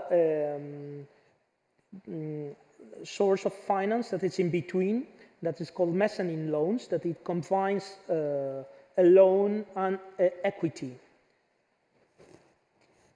So for venture capital, we have this venture fund that this would be that different limited partners put money and to the fund, and the general partner will invest in different topics. Especially, they will diversify the risk, so they will invest in health, wealth, education, different topics and different areas. Very related to venture capital is corporate venture capital. It's exactly the same. The only difference is that general partners are a corporate that invest in companies aligned with their own interest. So in startups mainly, that they can get information and be a business partner with them. We also have private equity that is very similar to venture capital, but the main difference of private equity is that invested companies are already more consolidated. They're already given returns on the invest. It's a consolidated company that works properly. Family offices are also a venture capital, but made of one or more families that share the wealth to this investment vehicle. But it works more or less the same as a venture capital. And the Enterprise Europe Network will offer you as advice and assistance on how to get access to finance. We also have the national promotional banks. I made this table. I don't know. I'm not sure if every country is correct. Let's go quickly because it's the same, but with the logo and some information. Not sure for those countries that has an interrogation point mark. So, but I suppose you know the national promotional banks or development banks of your country. So these are for the EU27, sorry for the associated country that I didn't look for them. And we have also a European Investment Council funding opportunity. So we have, until now, mainly 3 vehicles: Pathfinder, Transition, and Accelerator. And the Pathfinder, it's for low TRLs, where consortia can apply, and you can get up to 3 or 4 million in different, it depends on the call. For the Transition, it's for higher TRLs, more closely with EDIH. And you also get more funds than in the previous program. And in the accelerator is more close to the market companies, TRLs from 5 to 9, so already operational in 9. Startups and SME, and you also not only grants but also equity investments you can get. And there's one more program, one new program. It's called Step Scale Up. That they have also interesting points to apply. It will be launched this year, and it will be more for larger stage of companies. We have the work program. It was released 2 weeks ago, and we have there the amounts of money devoted to each of the programs that I mentioned. And I wanted also to mention one venture capital initiative, that is European Tech Champions Initiative. It has 2 main objectives. It's managed by the EDIH, the European Investment Fund. The first objective is to develop this European venture capital market, especially for those late phases on growth, the growth phase that Europe was lagging behind, and offers also growth-sized tickets so that European scale-ups and big companies remains in Europe. These are the founding partners, the participants, and the commitments. So Germany, France, and Spain committed with 1 billion each, and Italy, Belgium, and the Netherlands with these quantities. Also, EIB, the European Investment Bank, give some money, put some money in the initiative. This is the investment policy. Basically, this EDIH will invest in fund managers that need to be based and active in EU27. I'm not sure because I think it's also EFTA, but at least EU27 in the member states, the participating member states. But those countries can invest one time the exit commitment in fund companies in EU27, even I think it's EFTA. The targeted fund investment strategy must approach at least 50% on invested in European companies and 70% in scale-up situations. So they, at least these are the percentage. The final recipients must have the business in one of those sectors that we will see also afterwards. So the timeline, it was initiated in February 23, and the maximum duration is expected until February 46. And the sectors to be invested: deep tech, clean tech, space, life science, cybersecurity, and digital technologies. So, which investments has this fund done up to date? It will start with Atomico. Both the 3 first investments was signed in June 2023. So in Atomico, it says investment, but in reality it's commitment. It has not been invested yet. $300 million in this case. Also, FSI, an Italian venture capital fund, for the same date, and the commitment was 150 million euros, and Kingside Capital. Also, recently it was announced this Canberra fund of multi-inventors in Spain. So what I advise you is that companies can ask those funds to receive money from, because you have to match the sector in which all those funds are typically invested in, and ask for finance of this program. And nothing else from my side, but saying thank you for your attention, and also Slava Ukraini.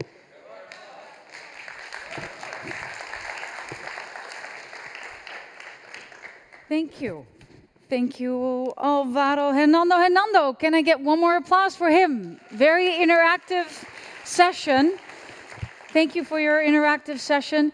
We're moving on with presentations of other EDs from the region. And I'm going to introduce to you the first one. And that is Solja Sulkunen. And she's a project manager at Finnish AI Region ED. And that's a nationwide AI hub. And that connects various stakeholders in the field and provides multi-level development support for businesses and individuals. Please give her a very loud applause. Here she is, Solja Sulkunen.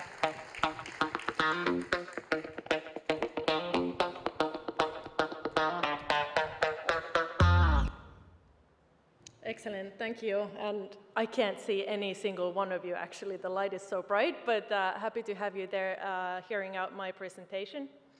And let's see if I can manage this clicker here. Yes, and now I need to revert back a bit.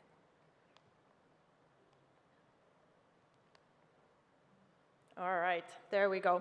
So I represent Finnish AI Region EDIH from Finland. We are one of the 4 in the country. The others are Health Hub Finland, Location Innovation Hub, and RoboCoast. We work very heavily all together, so it doesn't matter through which one of us you want to enter in or start collaborating. We know how to advise you further. In Finnish AI region, our focus is on accelerating the adoption of AI, and we're focusing a little bit more mature, digitally mature companies. We also have another project for the low maturity and early stage companies, helping out in the same mission. Besides expertise in AI, we have also expertise in added reality technologies, and also somewhat in cybersecurity. And with this, we collaborate with RoboCoast EDIH very highly. And then we also have high-performance computing capacities. Our special interest is in smart city solutions and health solutions, as well as digital service industries.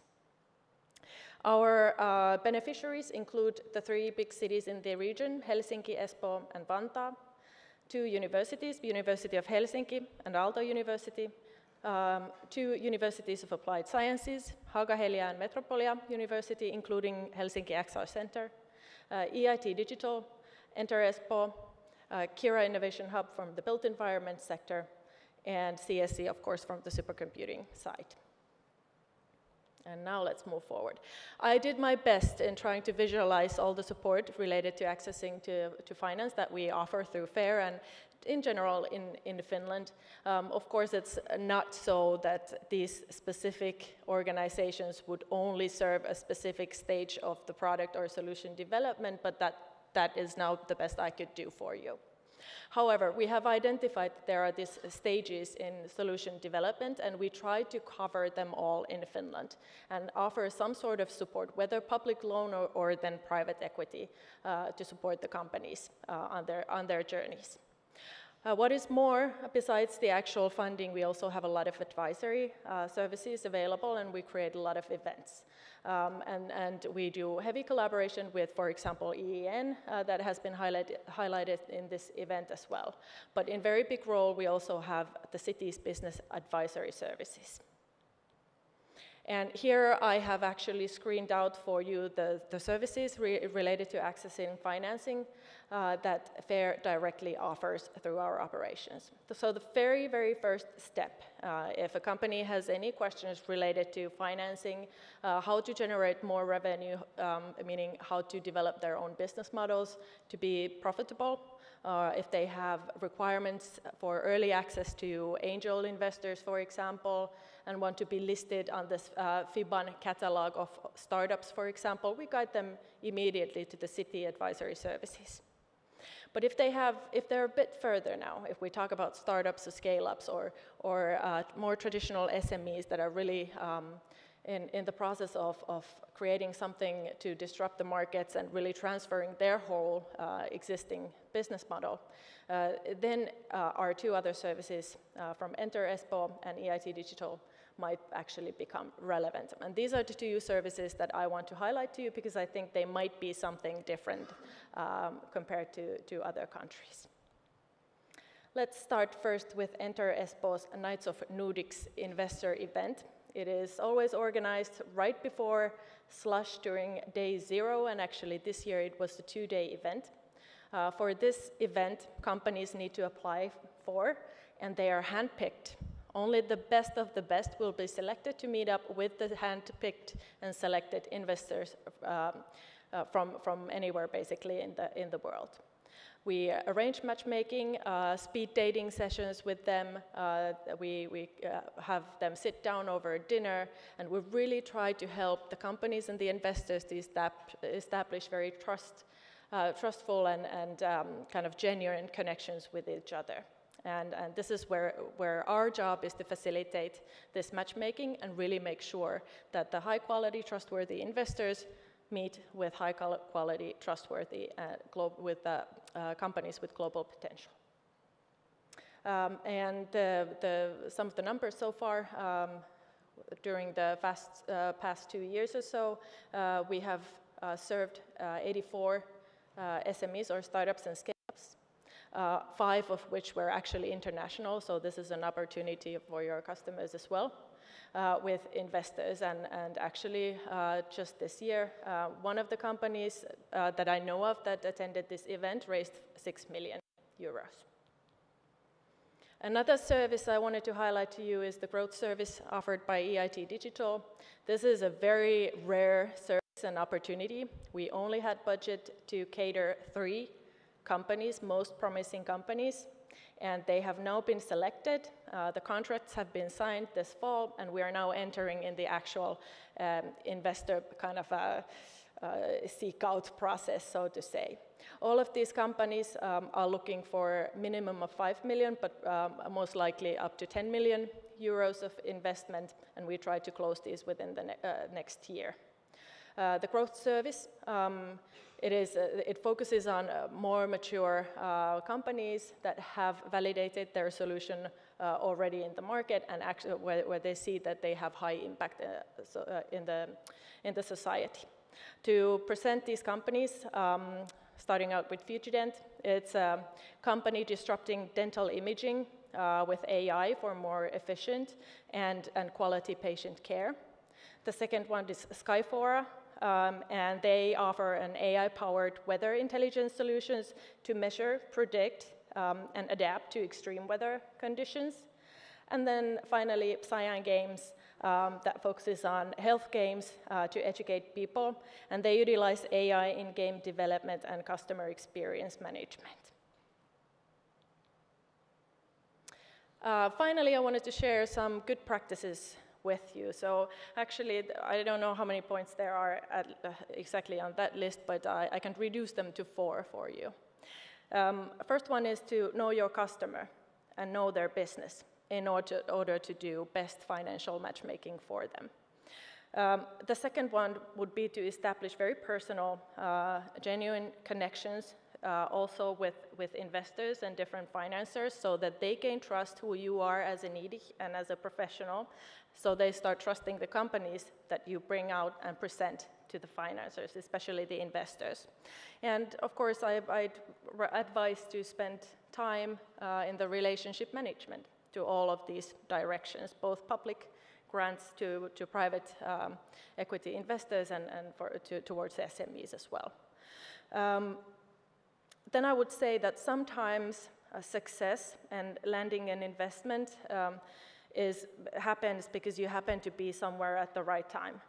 And then there are other cases where you are always everywhere, all the time, basically. And one of these cases would be a company that's registered to FAIR that attended first the City of Helsinki's Circular Economy Cluster events, then attended Kira Innovation Hub's events for built environment, and through those sessions ended up landing their investment last spring. So multiple occasions meeting with the right investor might lead up to success. And then finally, help your customers to be market ready and credible in front of the investors. Those are my few tips. Thanks for listening me out.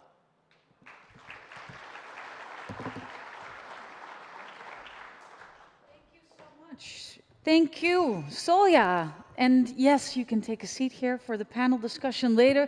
One more applause for Solja, please. Sol Koenen. Yeah. And we are moving on with a second presentation, and this is from a woman, and she's from the Netherlands, the IDE from the Netherlands. She's Senior Business Developer at Innovation Quarter. Here is Jacqueline Schardijn. Good luck.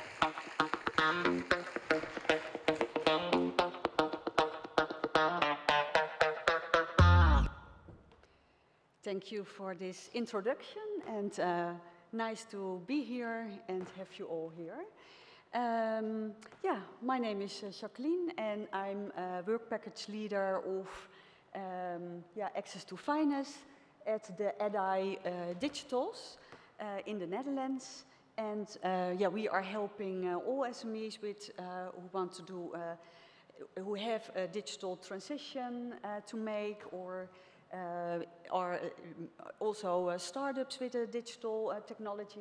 But we're mainly focusing on manufacturing industry, the horticulture industry, but also the port and maritime industry. And that's our very important sectors in our region.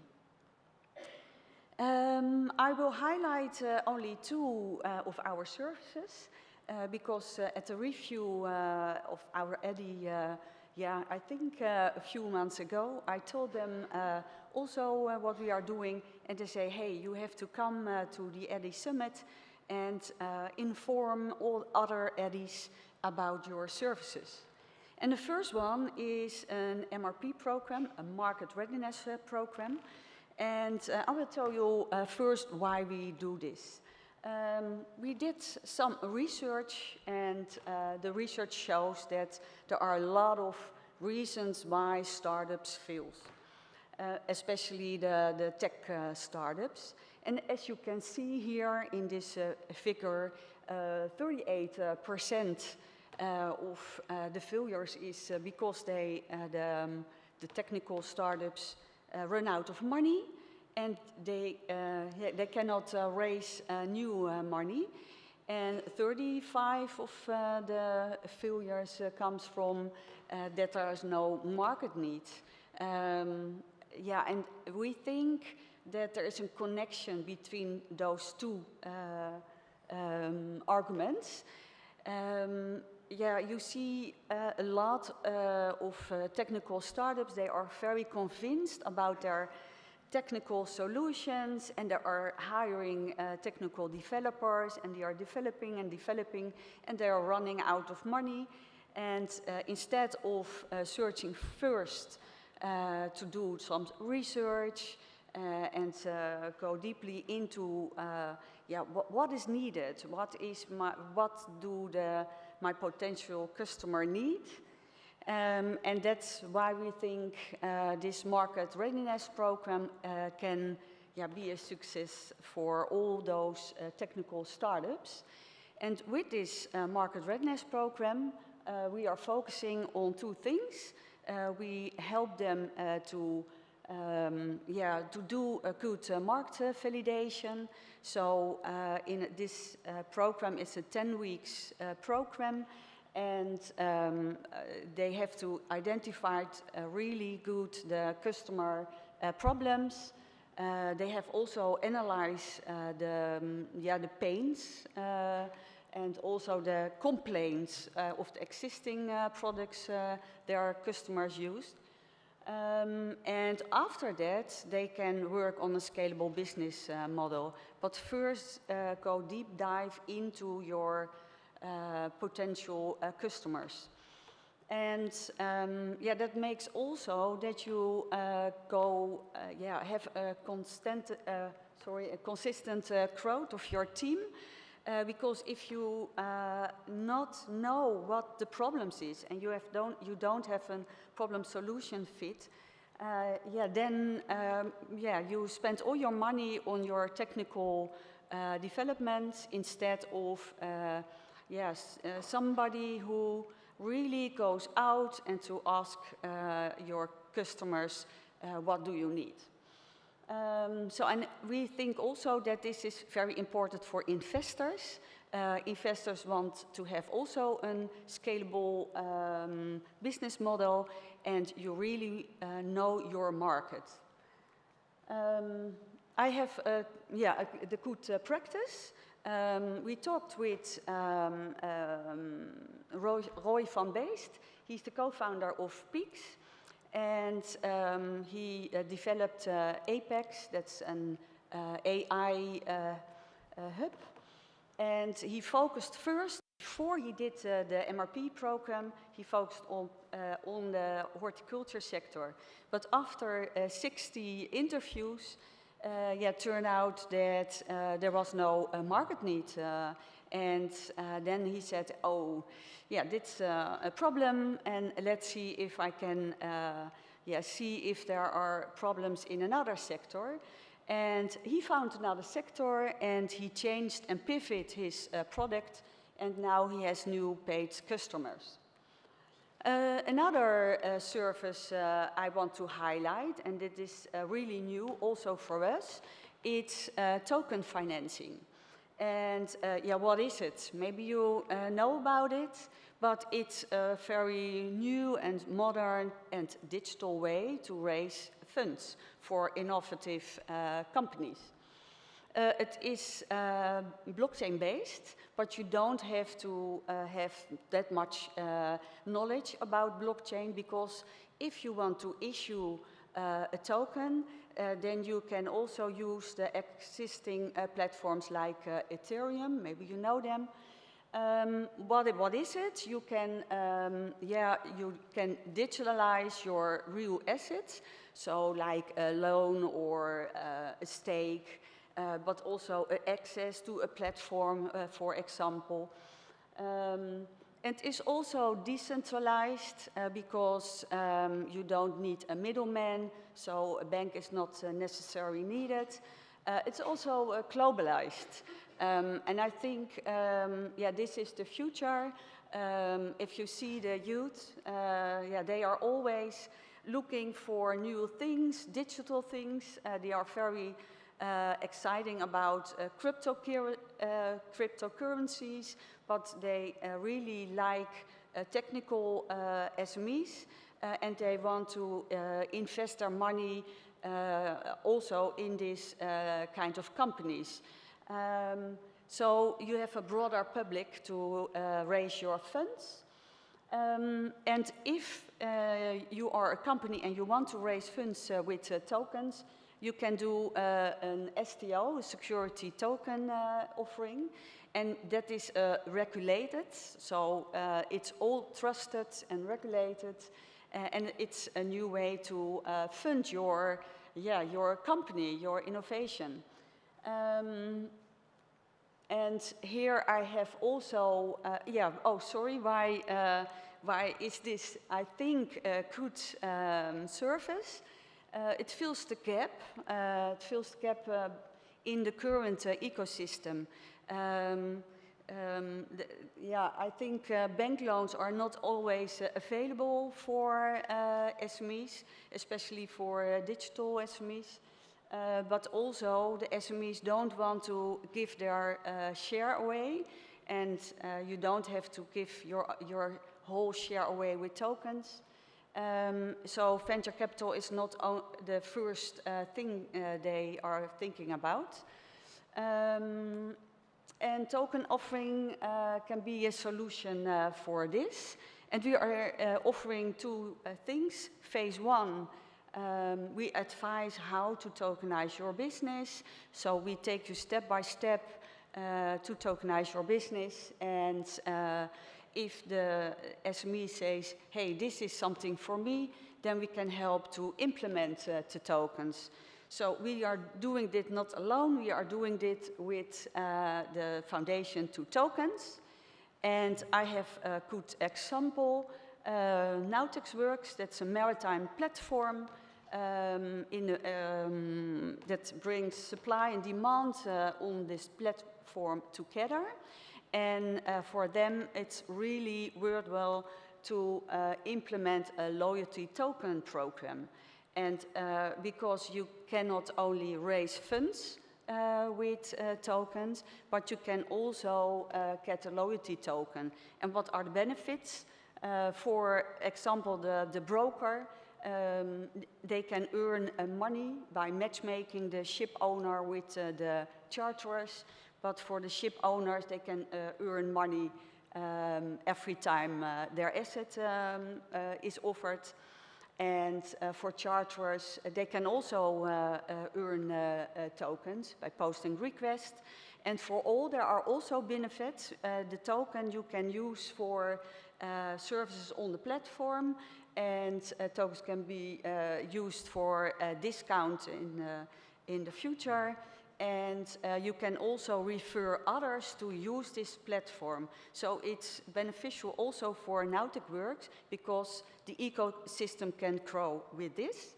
I'm 2 minutes over time, so this was my story, and yeah, I hope it's a little bit clear. I think it's a little bit technical, but maybe you can ask me more about tokens afterwards.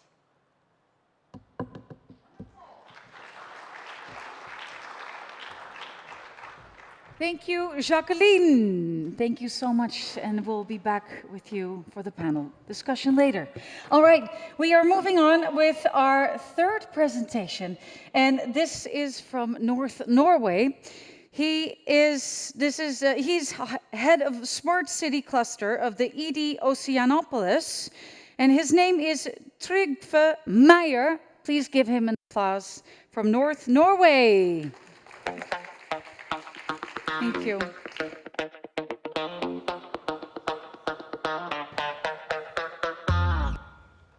Well, hello everyone.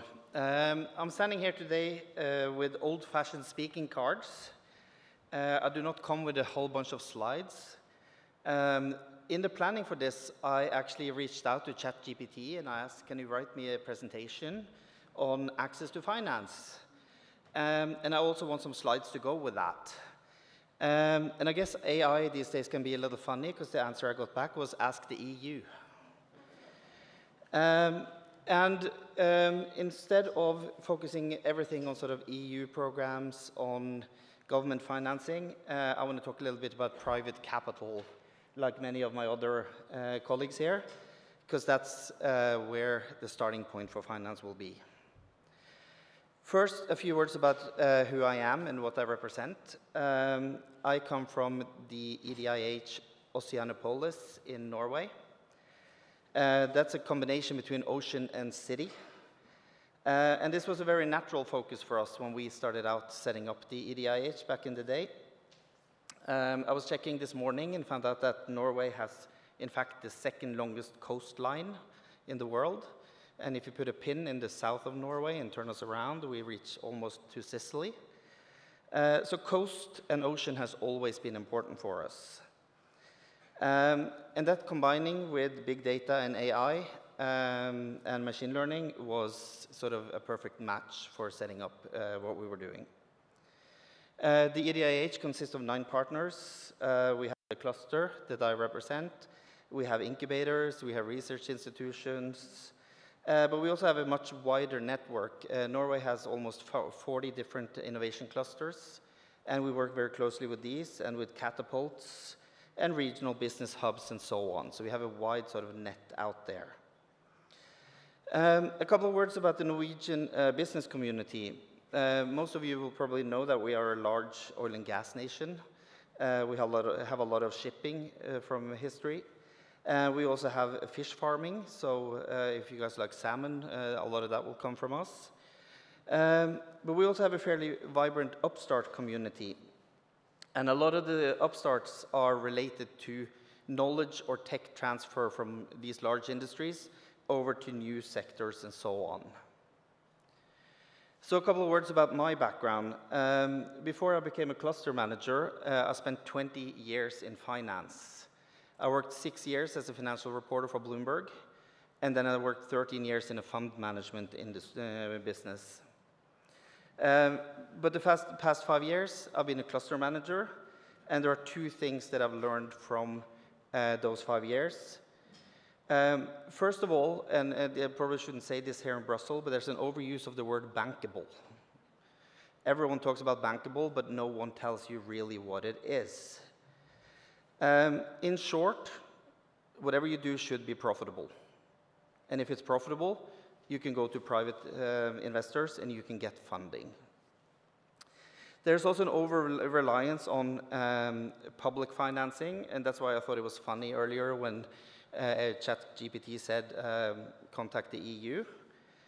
And I was speaking to a Norwegian professor the other day, and he sits in the Netherlands, and he had done some research on municipalities in the Netherlands. And he said that if you lock 5 of them up in a room and close the door and go away for half an hour and you come back, they've all reached the same conclusion every single time: ask the government for more money. And I guess to startups, it's a little bit like that, because if you lock 5 startups up, it's always we have to go to some kind of public financing route and get help. So I guess ChatGPT wasn't too far off when it said ask the EU or ask the government. My point here is that in order to increase access to finance,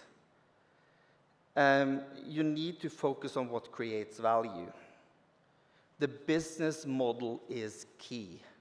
And the fact that you can actually make something, in lack of a better word, bankable, is sort of where you need to put the focus.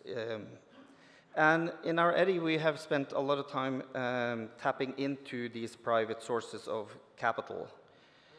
We've been running different finance sessions.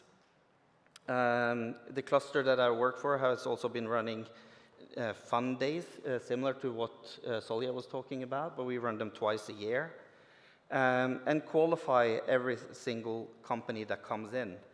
We also have a big network of 150 venture capital firms from Northern Europe that we talk to regularly, so we know who is ready to invest when and where. And this is part of sort of maintaining the ability to be able to make the connections that are interesting. Also through the incubators that we are running, there are demo days, and that's sort of earlier phase. It's sort of seed capital and that kind of investment that goes in. In order to make all these companies bankable, we have a mentor program where we focus on business models, investor readiness, different work around the processes in the companies and so on, and everything to sort of shape them and scope them into be able to be something that can be invested in. So all in all, as I said, focus on business models, and the public money, that's a nice bonus that comes in addition. Thank you very much.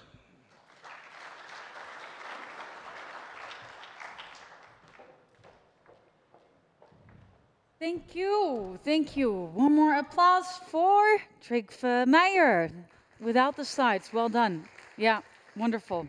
All right, we're moving on to our last presentation of a regional ED, and her name is Lydia Mocanu. She's Strategic Director of the EDIH Digital Innovation Zone from Northeast Romania. Please welcome her. Give her a very loud applause. Lydia Mocanu. You can talk.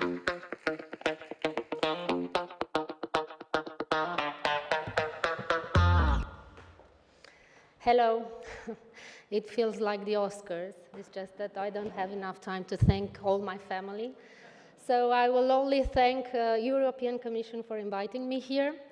It's like a dream come true, because 5 years ago, when personal motivation and the personal ambition, we started building the EDIH, or the association. I hoped one day I will be standing here and talking about our road through this day. So I represent Digital Innovation Zone, which is a regional EDIH, and we launched in 2019 as a not-for-profit association, and our main objective was to support the digital transformation and innovation in the northeast region of Romania. With small steps at the beginning, but a bigger one later. We became the EDIH in 2022, and we received funding from the European Commission and the government to accelerate, let's say, our activity.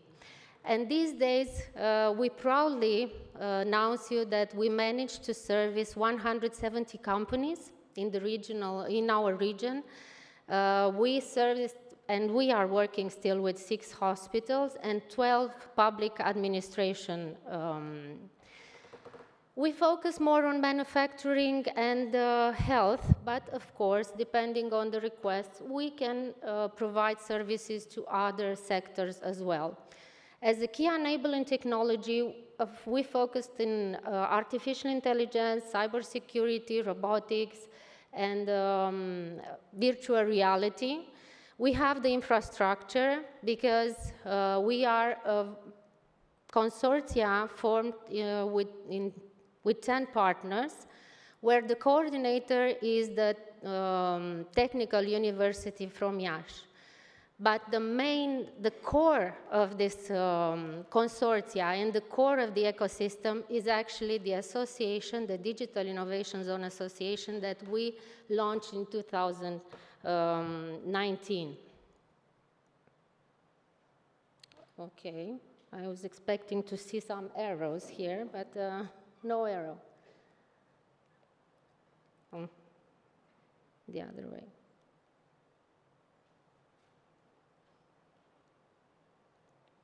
Sorry. So when it comes to access to finance, we have 2 approaches, because we work with mature and, let's say, classic businesses. We focus more on grants, because our customers or our clients, they love public money. And if they're free or almost free, they love it even more. So we either look, as an EDI, we either look on the opening calls. There are on the regional level or on national level, and we come with specific, very tailored, express funding, access to funding services, so they can. So we can support these companies that are willing to access the grants that are opening with very, very specific help. And I have some examples that I will talk about it later. Or the second approach, because we work with complex companies and we have complex roadmaps, access to finance can be a service as part of the more complex roadmaps. I will give you an example, just a few examples. Actually, it's one example coming from a call that was opened on the regional level, dedicated to digital transformation of the companies, where EDIHs had an important role, not only in co-designing this call, which gives, let's say, basic digital transformation for companies, but also in implementing all the process. In the engagement campaign, which is a huge campaign, we targeted 3,000 and we reached 3,000 companies, trying to explain how digitalization is important and how can they digitalize, and to convince them to fill the self-assessments, the instrument that we tailored along with the Management Authority and the World Bank in order to understand their needs. Through this randomization trial process, we picked up 520 companies that were able to go and apply for the actual funding. The funding was about 100,000 euros per company, with a 10% co-funding from the company. The other important role of the EDIH was to elaborate digital feasibility studies, which is a very complex analysis of the status of the company on the maturity, meaning about the maturity, the digital maturity level, and the right solution that can be implemented through the funding, and of course, the justification of the budget that the company was asking from the management authority. So because there were 500 companies, even more, Digital Innovation Zone didn't have enough capacity of serving all these companies. So what did we do? We made training so that other IT experts can provide this kind of services. So we worked together with other local, regional IT experts, and we trained them to do the same services that we provided. So in the end, the hub delivered about 130 digital feasibility studies, and the others were elaborated by other experts that we trained. So in the end, the success of the call was 350 companies that are now signing a funding contract, and the total budget was 32 million euros. And another example is coming from a call dedicated to innovation. It was a pilot project where only 12 regions could apply from the Vanguard initiative. We were one of those regions. And this was to develop innovative idea from the technological maturity level of 6 to a higher level. So this was the same approach. We also opened a call for support services. So they have the support all the way to the funding opportunity. But we also had companies that already were our customers and had the roadmaps in place. And we started with 17 companies, but in the end, 5 of them received funding, which is a good result, because in the previous, let's say, calls, we didn't have even 2 companies ready to access this funding. And during the process, because there was a 2-phase process, we delivered as an EDIH services like evaluation of the technological maturity level, the matchmaking, because they had to find partners in other regions of the Vanguard initiatives and to form consortia, and EDIH was the facilitator for these companies to find the right partner. And we also delivered services like Test Before Invest to advance their level of technology readiness in order to be able to apply of this funding. And last, let's say, grant readiness workshops, so they can better understand how to develop their business model. So what have we learned in all these experiences? And these are only 2 of them, but we have other examples as well.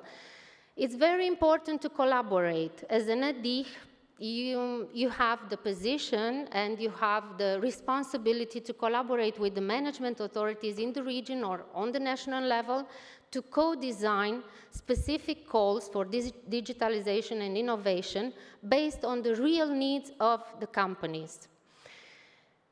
Second, we also worked with experts from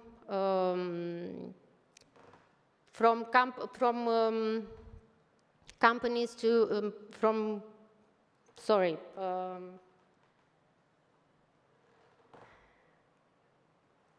consultancy companies, because an EDIH may not be able to deliver all the services from zero to the actual application. So it's important to collaborate with the consultancy companies and, of course, with other experts on the market, because together we were able to make a full package with all the necessary services so the companies can access this funding. So this is what we've learned, and this is what we advise you to do if you want to, let's say, leverage the potential of funding opportunities, public funding opportunities. Thank you so much.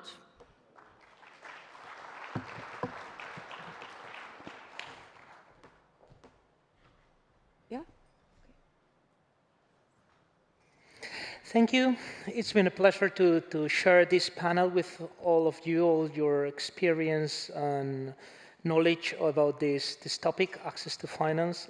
I will start with Solia to follow the same order we've been presented. So you described comprehensively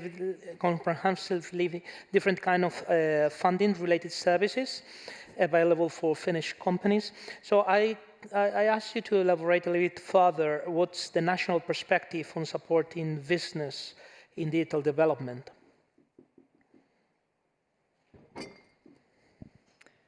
Yeah, thanks for the question. I think in Finland, as a nation, we support SMEs quite heavily, actually, to utilize these advanced technologies, especially AI, and now especially generative AI.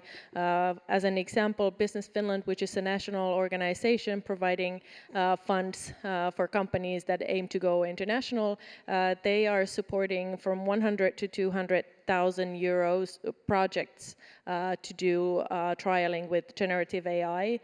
Simultaneously, the same organization is granting SMEs up to 100,000 euros to trial high-performance computers. We've got Lumi, Mahti, and Puhti in Finland, the greenest supercomputers in the world, operating with water energy.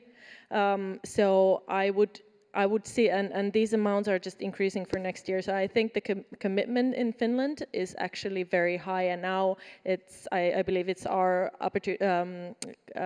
kind of a task as an EDIH to make sure that these opportunities are reached by the SMEs in the region. Okay, thank you. Jacqueline, you've explained token financing. And I'm not quite sure if every single company can issue tokens, or it's only reserved to digital companies. Can you explain a little bit? Yes, of course. No, every company can issue tokens.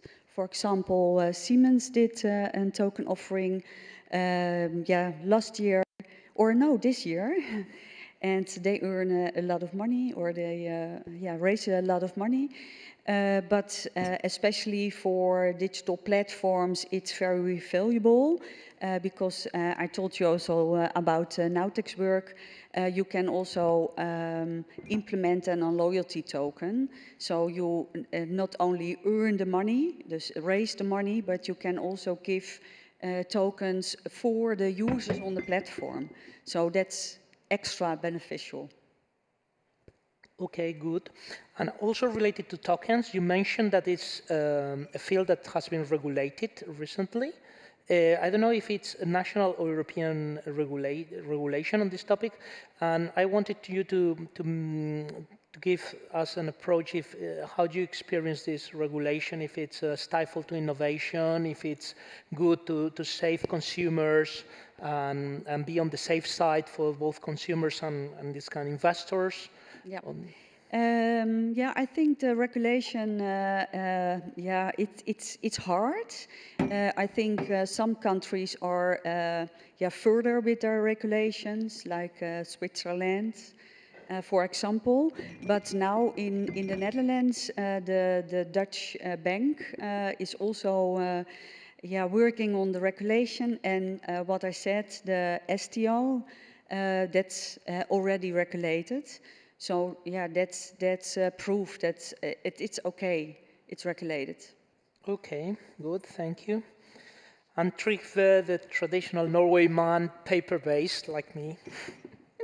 So cost and ocean you mentioned, and bankable, be bankable. And I wanted to just to reflect on this idea, because you mentioned that whatever you do, whatever business you do, it must be profitable. But I don't know if a country like Norway, all these green technologies, all this investment in green fields is not only profitable at the economic level, but also environmentally profitable.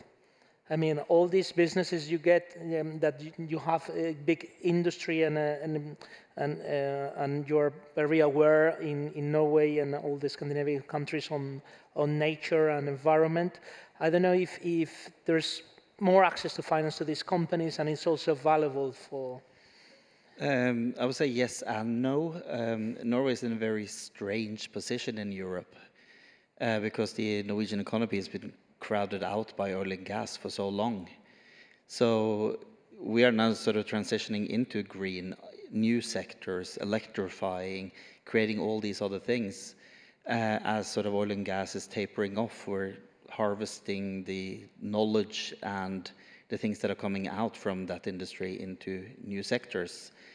And many of these businesses are interesting and very smart and innovative and easily investable because you see that these are sort of global solutions. They are in charging, they are in digitalization of services, they are in different things that are coming out of what we have learned in oil and gas for the past 50 years.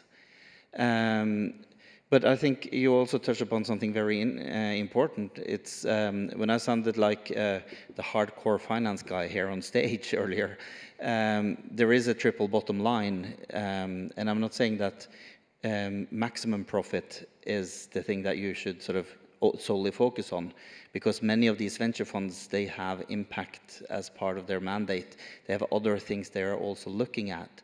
So you need to sort of be a part of the transition. Do well and do good is what we used to say when I worked in the finance industry. So you can do both. Okay, thank you. And you mentioned also that besides venture capitalists, incubators, the mentor program you have, that you should focus a lot on the business model. There's also a bonus that is this public funding. So you see public funding on top of this, and comes in addition to all these programs. And would you make more on what public money, if regional, national, European, what is this for companies, what that represent for companies to participate in grants or receiving subsidies for the state, for the public authorities? Well, I would say Norwegians are not very different from Romanians. We also like free money. And she made a point here earlier about sort of the grants and stuff, and we use those too. My point is, when I was speaking earlier, is that we can lift sort of the first bit. It sort of takes away some of the risk, it creates speed, and then the private money is what must lift it from there on and out. We cannot sort of rely on the public funding all the way through, and I think we get a little lost if we do. Good. And Lydia, so given all the achievements that your EDIH has done so far, how would you plan to scale these initiatives, I mean, or expand to the support to other sectors, other regions in the coming years? Thank you for the question. On the national level, we collaborate with other EDIHs. We are even organizing an association which includes all the EDIHs from Romania, and we work very closely, and we share our experiences, and we have meetings where, of course, we advise each other how it's best to do in each region. On the other hand, let's say for expanding or scaling our expertise, we focus more on the collaboration with the Republic of Moldova, because we are close at the border. We are actually neighbors. And we've been doing this for the past 3 years. We share our knowledge with them. We help them build their capacity and develop their ecosystem so they are ready for the coming calls. And now that even today we found out that the Republic of Moldova will be, maybe this next year, the call for EDIHs will be open for them. We plan to accelerate our collaboration with the Republic of Moldova and to share our knowledge and to try to help them build their ready EDIHs. Okay, thank you. One more question for you. I don't know if with your background in access to finance and managing all these projects and giving advice to companies, what lessons learned would you share with the audience today for working with SMEs within the EDI, and how other EDIs can help companies? Yes, at the beginning it is very difficult to have a common language, because SMEs, especially those we work with, let's say, I'm not sure if in every country is the same situation, but they don't have the knowledge, or they don't really understand what is digitalization and what are the digital solutions, the technologies that they can use in their businesses. So first we had to translate. We even made a dictionary of several technologies that can be used in several sectors, in several businesses, so they can better understand what is digitalization about. So this is one, let's say, one lesson that we've learned. We need to explain very, on simple words, what is digitalization for the SMEs. The second learning, let's say, is we had many workshops in order to help them articulate their needs, because this was another challenging. They wanted to do digitalization, but they didn't really know how to articulate these needs. And of course, the collaboration is the key to success, because as I told you in my presentation, we collaborated with the management authority in order to co-design a call tailored based on their needs, and we collaborated with other experts in order to be able to have the capacity to deliver all the support services. And of course, we collaborated with the consultancy companies because some of the services are only these consultancy companies that they can deliver. So this is what we've learned and we share with the audience. Okay, good. Thank you. And two last questions to Solia. I don't know if there's something you wish to further improve for the remaining upcoming, this project period that's still remaining. And you also mentioned tech tools, apart from the Knights of the Nordic, that I like it very much, in your presentation. And how does it relate to funding? If you quickly, because we don't have... Sure, thanks. Happy you asked. I would say that I think we are all aligned that the business model is the key here, and you need to create revenue if you want to be eligible for any other kind of funding. So I would think that we might benefit from further services in helping out businesses in identifying these additional revenue streams that adapting the advanced technologies might provide them with. So business model consultation, maybe stronger collaboration with the city business advisory services and EEN, just as an example, maybe EIC also for these cases, and also in collaboration with the other 3 EDIHs in Finland. I think that's something we might want to look into. When it comes to the RegTech tool that I actually mentioned, that I think our job is to help our companies to be credible in front of the investors as well, and helping the companies out with this new RegTech tool that is actually available for all EDIH customers around the EU in the upcoming weeks, financed by a Finnish organization called Sitra. So I think this tool helps the companies in really becoming compliant with the upcoming AI Act regulation, Digital Market Act, and also MDR. So that's how we relate this regulatory support into helping out and speeding up accessing finance. Thanks. Good, thank you. And we don't have much time remaining, but I would ask you for one conclusion on this topic. I would share first mine. Mine is kind of double. One is that access to finance, you have to do an insight of each company, so it's a one-by-one cases to see the needs, the specific needs, and the phase in which the company is in that moment, and to get the best finance available. And the other one is also, let's see, let's say that for some reason, European funding can be shared among most EDIs. So each EDI can center in the regional and national part. The national part, even they can share with the national network of EDIs. But for the European, maybe even we could share even more, or get a centralized point on all the grants, all the calls, all the venture capital list that we have in the ecosystem, and all the finance opportunities we have. So this is my two reflections. I don't know who wants to start. Maybe Lydia, let's do this conclusion. Based on our experience, the most important thing is to prepare the customer, the SMEs, for the funding opportunity, even if it comes from a public source or a private source. Because the companies don't really need to know all the bureaucracy or the process to get to the money.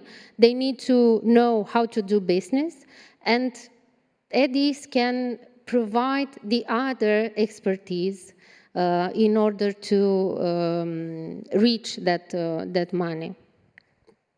That's okay, it. good. Jacqueline? Okay.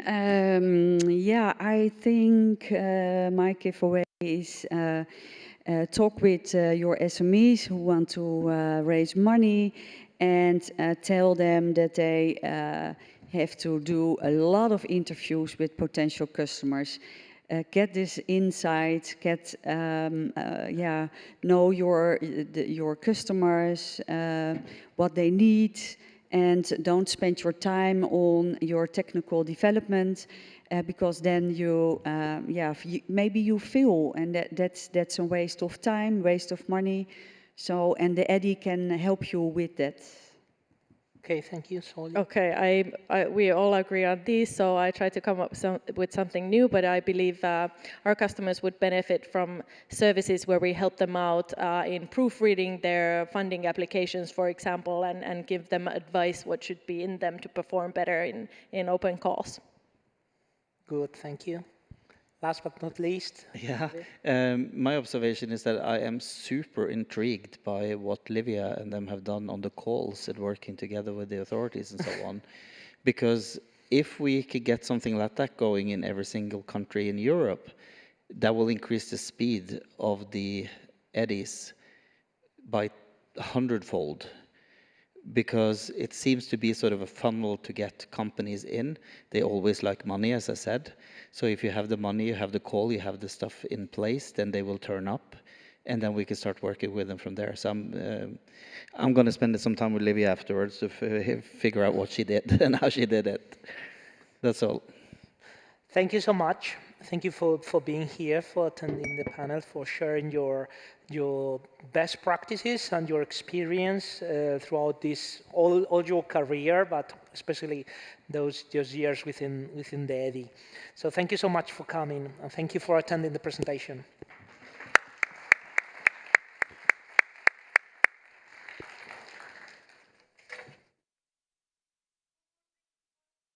More big applause for our moderator and panelists. Thank you.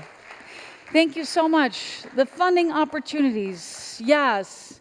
All right, well, that was our last session of the day, and it's time for a coffee break. And after the coffee break, it's time for our closing remarks of the European Commission. So I'm going to say to you, you have a coffee break until 4 p.m., and then we would like to see you back here in the plenary room.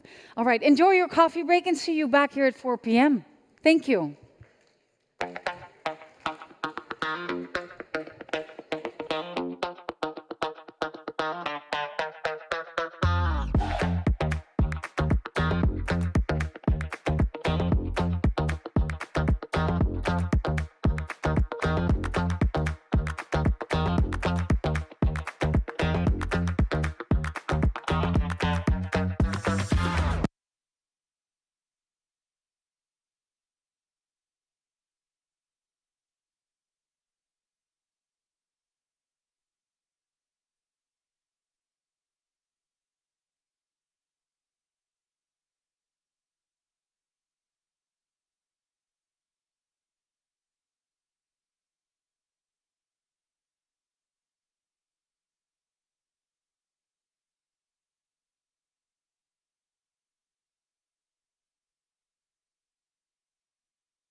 Woohoo! Welcome back, everyone. After the coffee break for the closing remarks, how are you doing? How's everyone doing? How do you feel? You awesome? I hear awesome. That's wonderful. Well, welcome back. And this is the closing remark. The end of 2 incredible days of this summit. And I am we, the team, we're very excited to hear what your thoughts are. So we have one last Slido for you. And I'm going to ask our incredible audio-visual team up there, and maybe we can give them a round of applause because they have been working really hard. Thank you, team. For our one last question via Slido, and then we're going to do a little Q&A at the end. I'm going to ask you to grab your camera one last time for our last question, because we want to hear what you think. What is the key topic that you are taking action on tomorrow? So, we had so many topics. AI Act, maybe you want to dive into that. Or maybe you want to take up on new workshops, or you want to collaborate with other EDs around different countries, different regions. Maybe you want to chat more with Albania or Romania or Estonia, Norway, you name it, they're all here. Incredible. And I see already, thank you, you're very fast. Collaboration, I heard that a lot. Okay, you're taking action on collaboration. AI Act, the ED call, after Gosha's presentation this morning, Gosha, she presented it, connecting, explore AI integration, answering emails. Very smart. Work together, new fundings, regulation, public sector, sleep. I see people that need sleep. Okay, good, yeah. And what else? Reporting automation, contracts, ordering priorities. See, there's a lot of work, but collaboration and the ED 2.0 call, yeah, they're most important. So wonderful that you're taking action on this by tomorrow. Tomorrow, right? Okay, promise? Yeah? Promise? Okay, well, wonderful. Okay, thank you for being so interactive. I like that. And I have actually a last question to you, all of you. And this is an interactive question. And what is your key takeaway? And we have Ariel. Ariel, can you wave? She's here with a microphone. So we would like to ask a couple people here in the audience, what is your key takeaway? So who would like to share? Who would like to speak now and don't regret anything later? Is there anyone? Ariel, do you see anyone? Nobody. Nobody? Do we have to point someone then at the end? Is there one person that would like to speak? Speak now or be silent forever. Nobody? Okay. Gaspar, would you like to say anything? Well, we have here in front Ariel. Thank you. Well, no, I just wanted to say that I felt a very positive atmosphere, a very positive way of discussing together. And I think it's a great sign for the future. It seems that we go now from setting up the network to implementation. So I just want to thank all of you for this and for this great atmosphere. Thanks a lot. Applause. He's from the European Commission, Caspar. All right. I think are there any other people? One last? No hands? I see one hand. No? No more hands. Okay, well then, I'm going to give the one last word, a couple words, of course, closing remarks to our final speaker. And I would like to ask you to join me in welcoming Head of Unit for Artificial Intelligence, Innovation and Policy Coordination at DG Connect at the European Commission. Please welcome Gosha Nigoshka.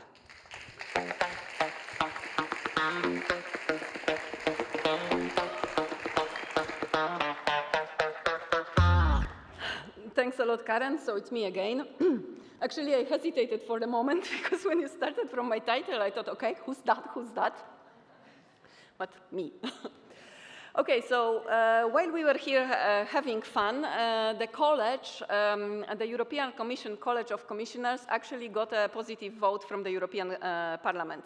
And this is great news for us. It means our new Vice President, Henna Virkkunen, is taking her role as of 1st of December, and that means for us that the AI continent is a go. And that also means that the procedure, the things that I was talking to you about this morning, the calls, they can proceed as planned, and we will not be facing further delay. So we are very, very happy about this. This is really, really great news. And we are very happy that you will be joining us on this incredible opportunity of artificial intelligence. And as mentioned, we really count on you to make the best out of it, to help our companies, to help us with spreading the word that the AI Act, it's not this terrible monster, but actually a good thing that can help companies and that actually does concern most of them, so their fears can really be put at rest. And that we count on you to help us increase the uptake of this technology across the various sectors and across the companies. And here, let's all remember that ChatGPT is definitely not the only artificial intelligence that is out there and that is available. So we are also looking towards you in terms of collaboration. We had heard amazing speakers, and across the various meetings and sessions, you had the opportunity to talk with the representative of the testing and experimentation facilities, Startup Europe, EEN, AI factories. All of them were here, and we're looking towards this collaboration to really take a great shape. We will look at these elements in the future call, in the call for EDI 2.0.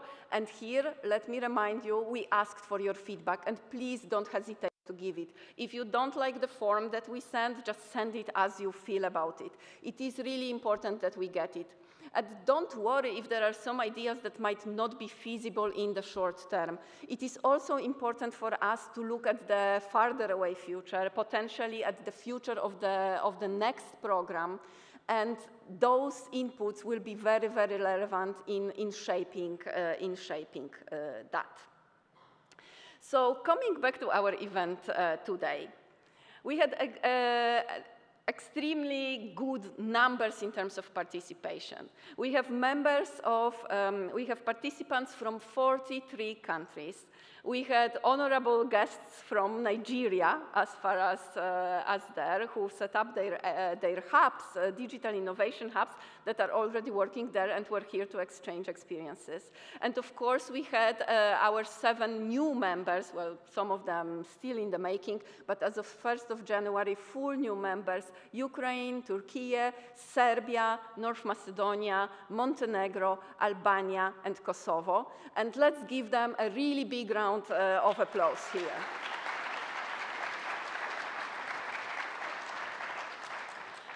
I also want to make an honorable mention of a group of EDIHs yesterday that were walking with a sweatshirt with the EDIH at the back. I thought that was really cool. And actually, I regretted because I killed the idea of a T-shirt with a EDIH. Maybe it was not so bad for next time. You were 700 here on site, and we have over 150 people watching us online, hopefully still there. The B2Match platform has been an enormous success, and we are really very, very happy about this. Over 90 meetings were organized through the platform. Many meetings were organized without any formal setup. The B2Match platform remains open until Friday if you want to further develop the links that you had created. We had extremely productive meetings, discussions, sessions, presentations, workshops. You have shared your ideas, your issues, the challenges, but also the opportunities and the possible solutions. And we are very, very happy to have heard and to have discussed with not all of you, let's face it, but with most of you. I think A number of questions have been answered, but if you still have questions, if you want to continue the discussion, myself, my team, and also our DTA colleagues are always open, and we are happy to facilitate that. What is most important, everything happened in a really great and positive atmosphere. I mean, in all, we had fun, and this is really also a great takeaway that we are taking from this. And we very much appreciate your approach. So let me thank here all our speakers, our panelists, our presenters who have devoted their time to prepare their materials, to prepare their presentation, and who are willing to share them with us, with you, over the last 2 days.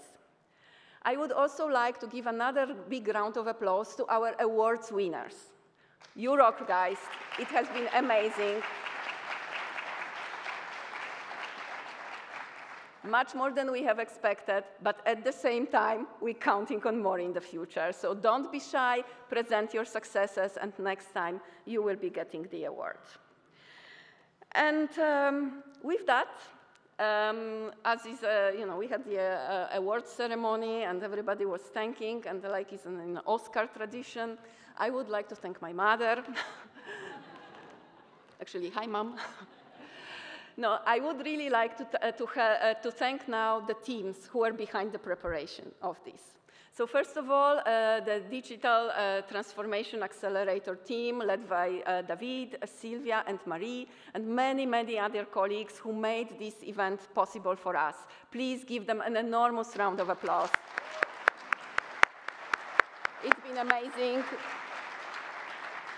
You handled every request, unforeseen circumstance with full professionalism and willingness to help, and we really, really thank you for this. And I want to thank my team, my amazing team of Connect A4, who are behind every email that you are getting, every response, and who are also here in the front row, and whom I would like to invite now on stage so that we can also give them an enormous round of applause for the work that they are doing.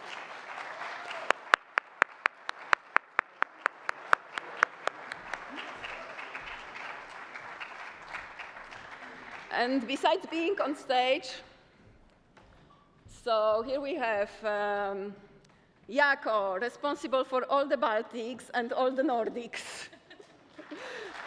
We have Julia, in charge of Germany and also TEF Agriculture. Oh, Jako also TEF Health. Julia, Germany, and TEF Agriculture. Florence, responsible for everything related to finance. Martin, in charge also of the associated countries, and also Poland, Czechia, and I forgot what? Malta, and Liechtenstein, and Luxembourg. And Mayred, the second part of our 2 people strong financial team. Livio, who joined our team only in February and is now one of the most experienced project officers in charge of Austria, Hungary, and Ireland. Let's not forget Ireland, of course. And Michaela also joined in February and in charge of Romania, Bulgaria, and the Netherlands. And then we have our really babies in our team, Antoine and Melhem, who joined us very, very recently and who are in charge of all the AI angle of our work. And Antoine also joined Portugal, Slovenia, and Greece, right? And Cyprus, of course. And last but not least is Gaspard Demure, my right hand, and also co-organizer of this event, and who really did an amazing job on this. Thank you, Gaspard. So because we are here all on stage, I would also like to invite our DTA team so that we can have one big team photo. Thank you very much.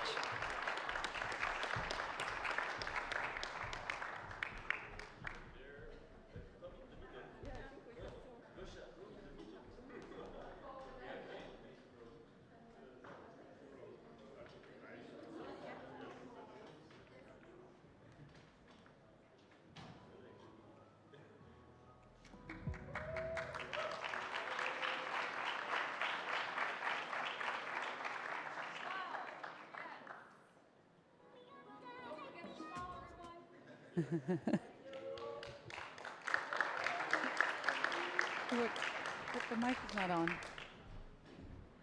Thank you. Thank you. Now, that was the last incredible photo. Can I have one more applause for the entire team, please? Woohoo!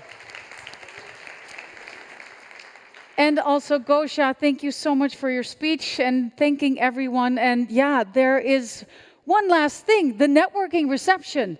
And the networking reception, you also get a wonderful cocktail. So that's a great thing for you. That's waiting for you. And I would like to thank a couple people. I would like to thank the European Commission, DG Connect. I'd like to thank Seco Forma and also DTA. And I would like to thank all the photographers as well and the audiovisual team. So can I get one last applause for them as well? Thank you. And I would also like to ask an applause for yourself, because you have been amazing. I thank you for your participation and your interaction. Thank you so much. And then I don't have anything more to say, but just wish you all the best. Good luck with your EDs, and also enjoy the networking reception and safe travels back home. Thank you so much for being here, and good luck in the future. Thank you.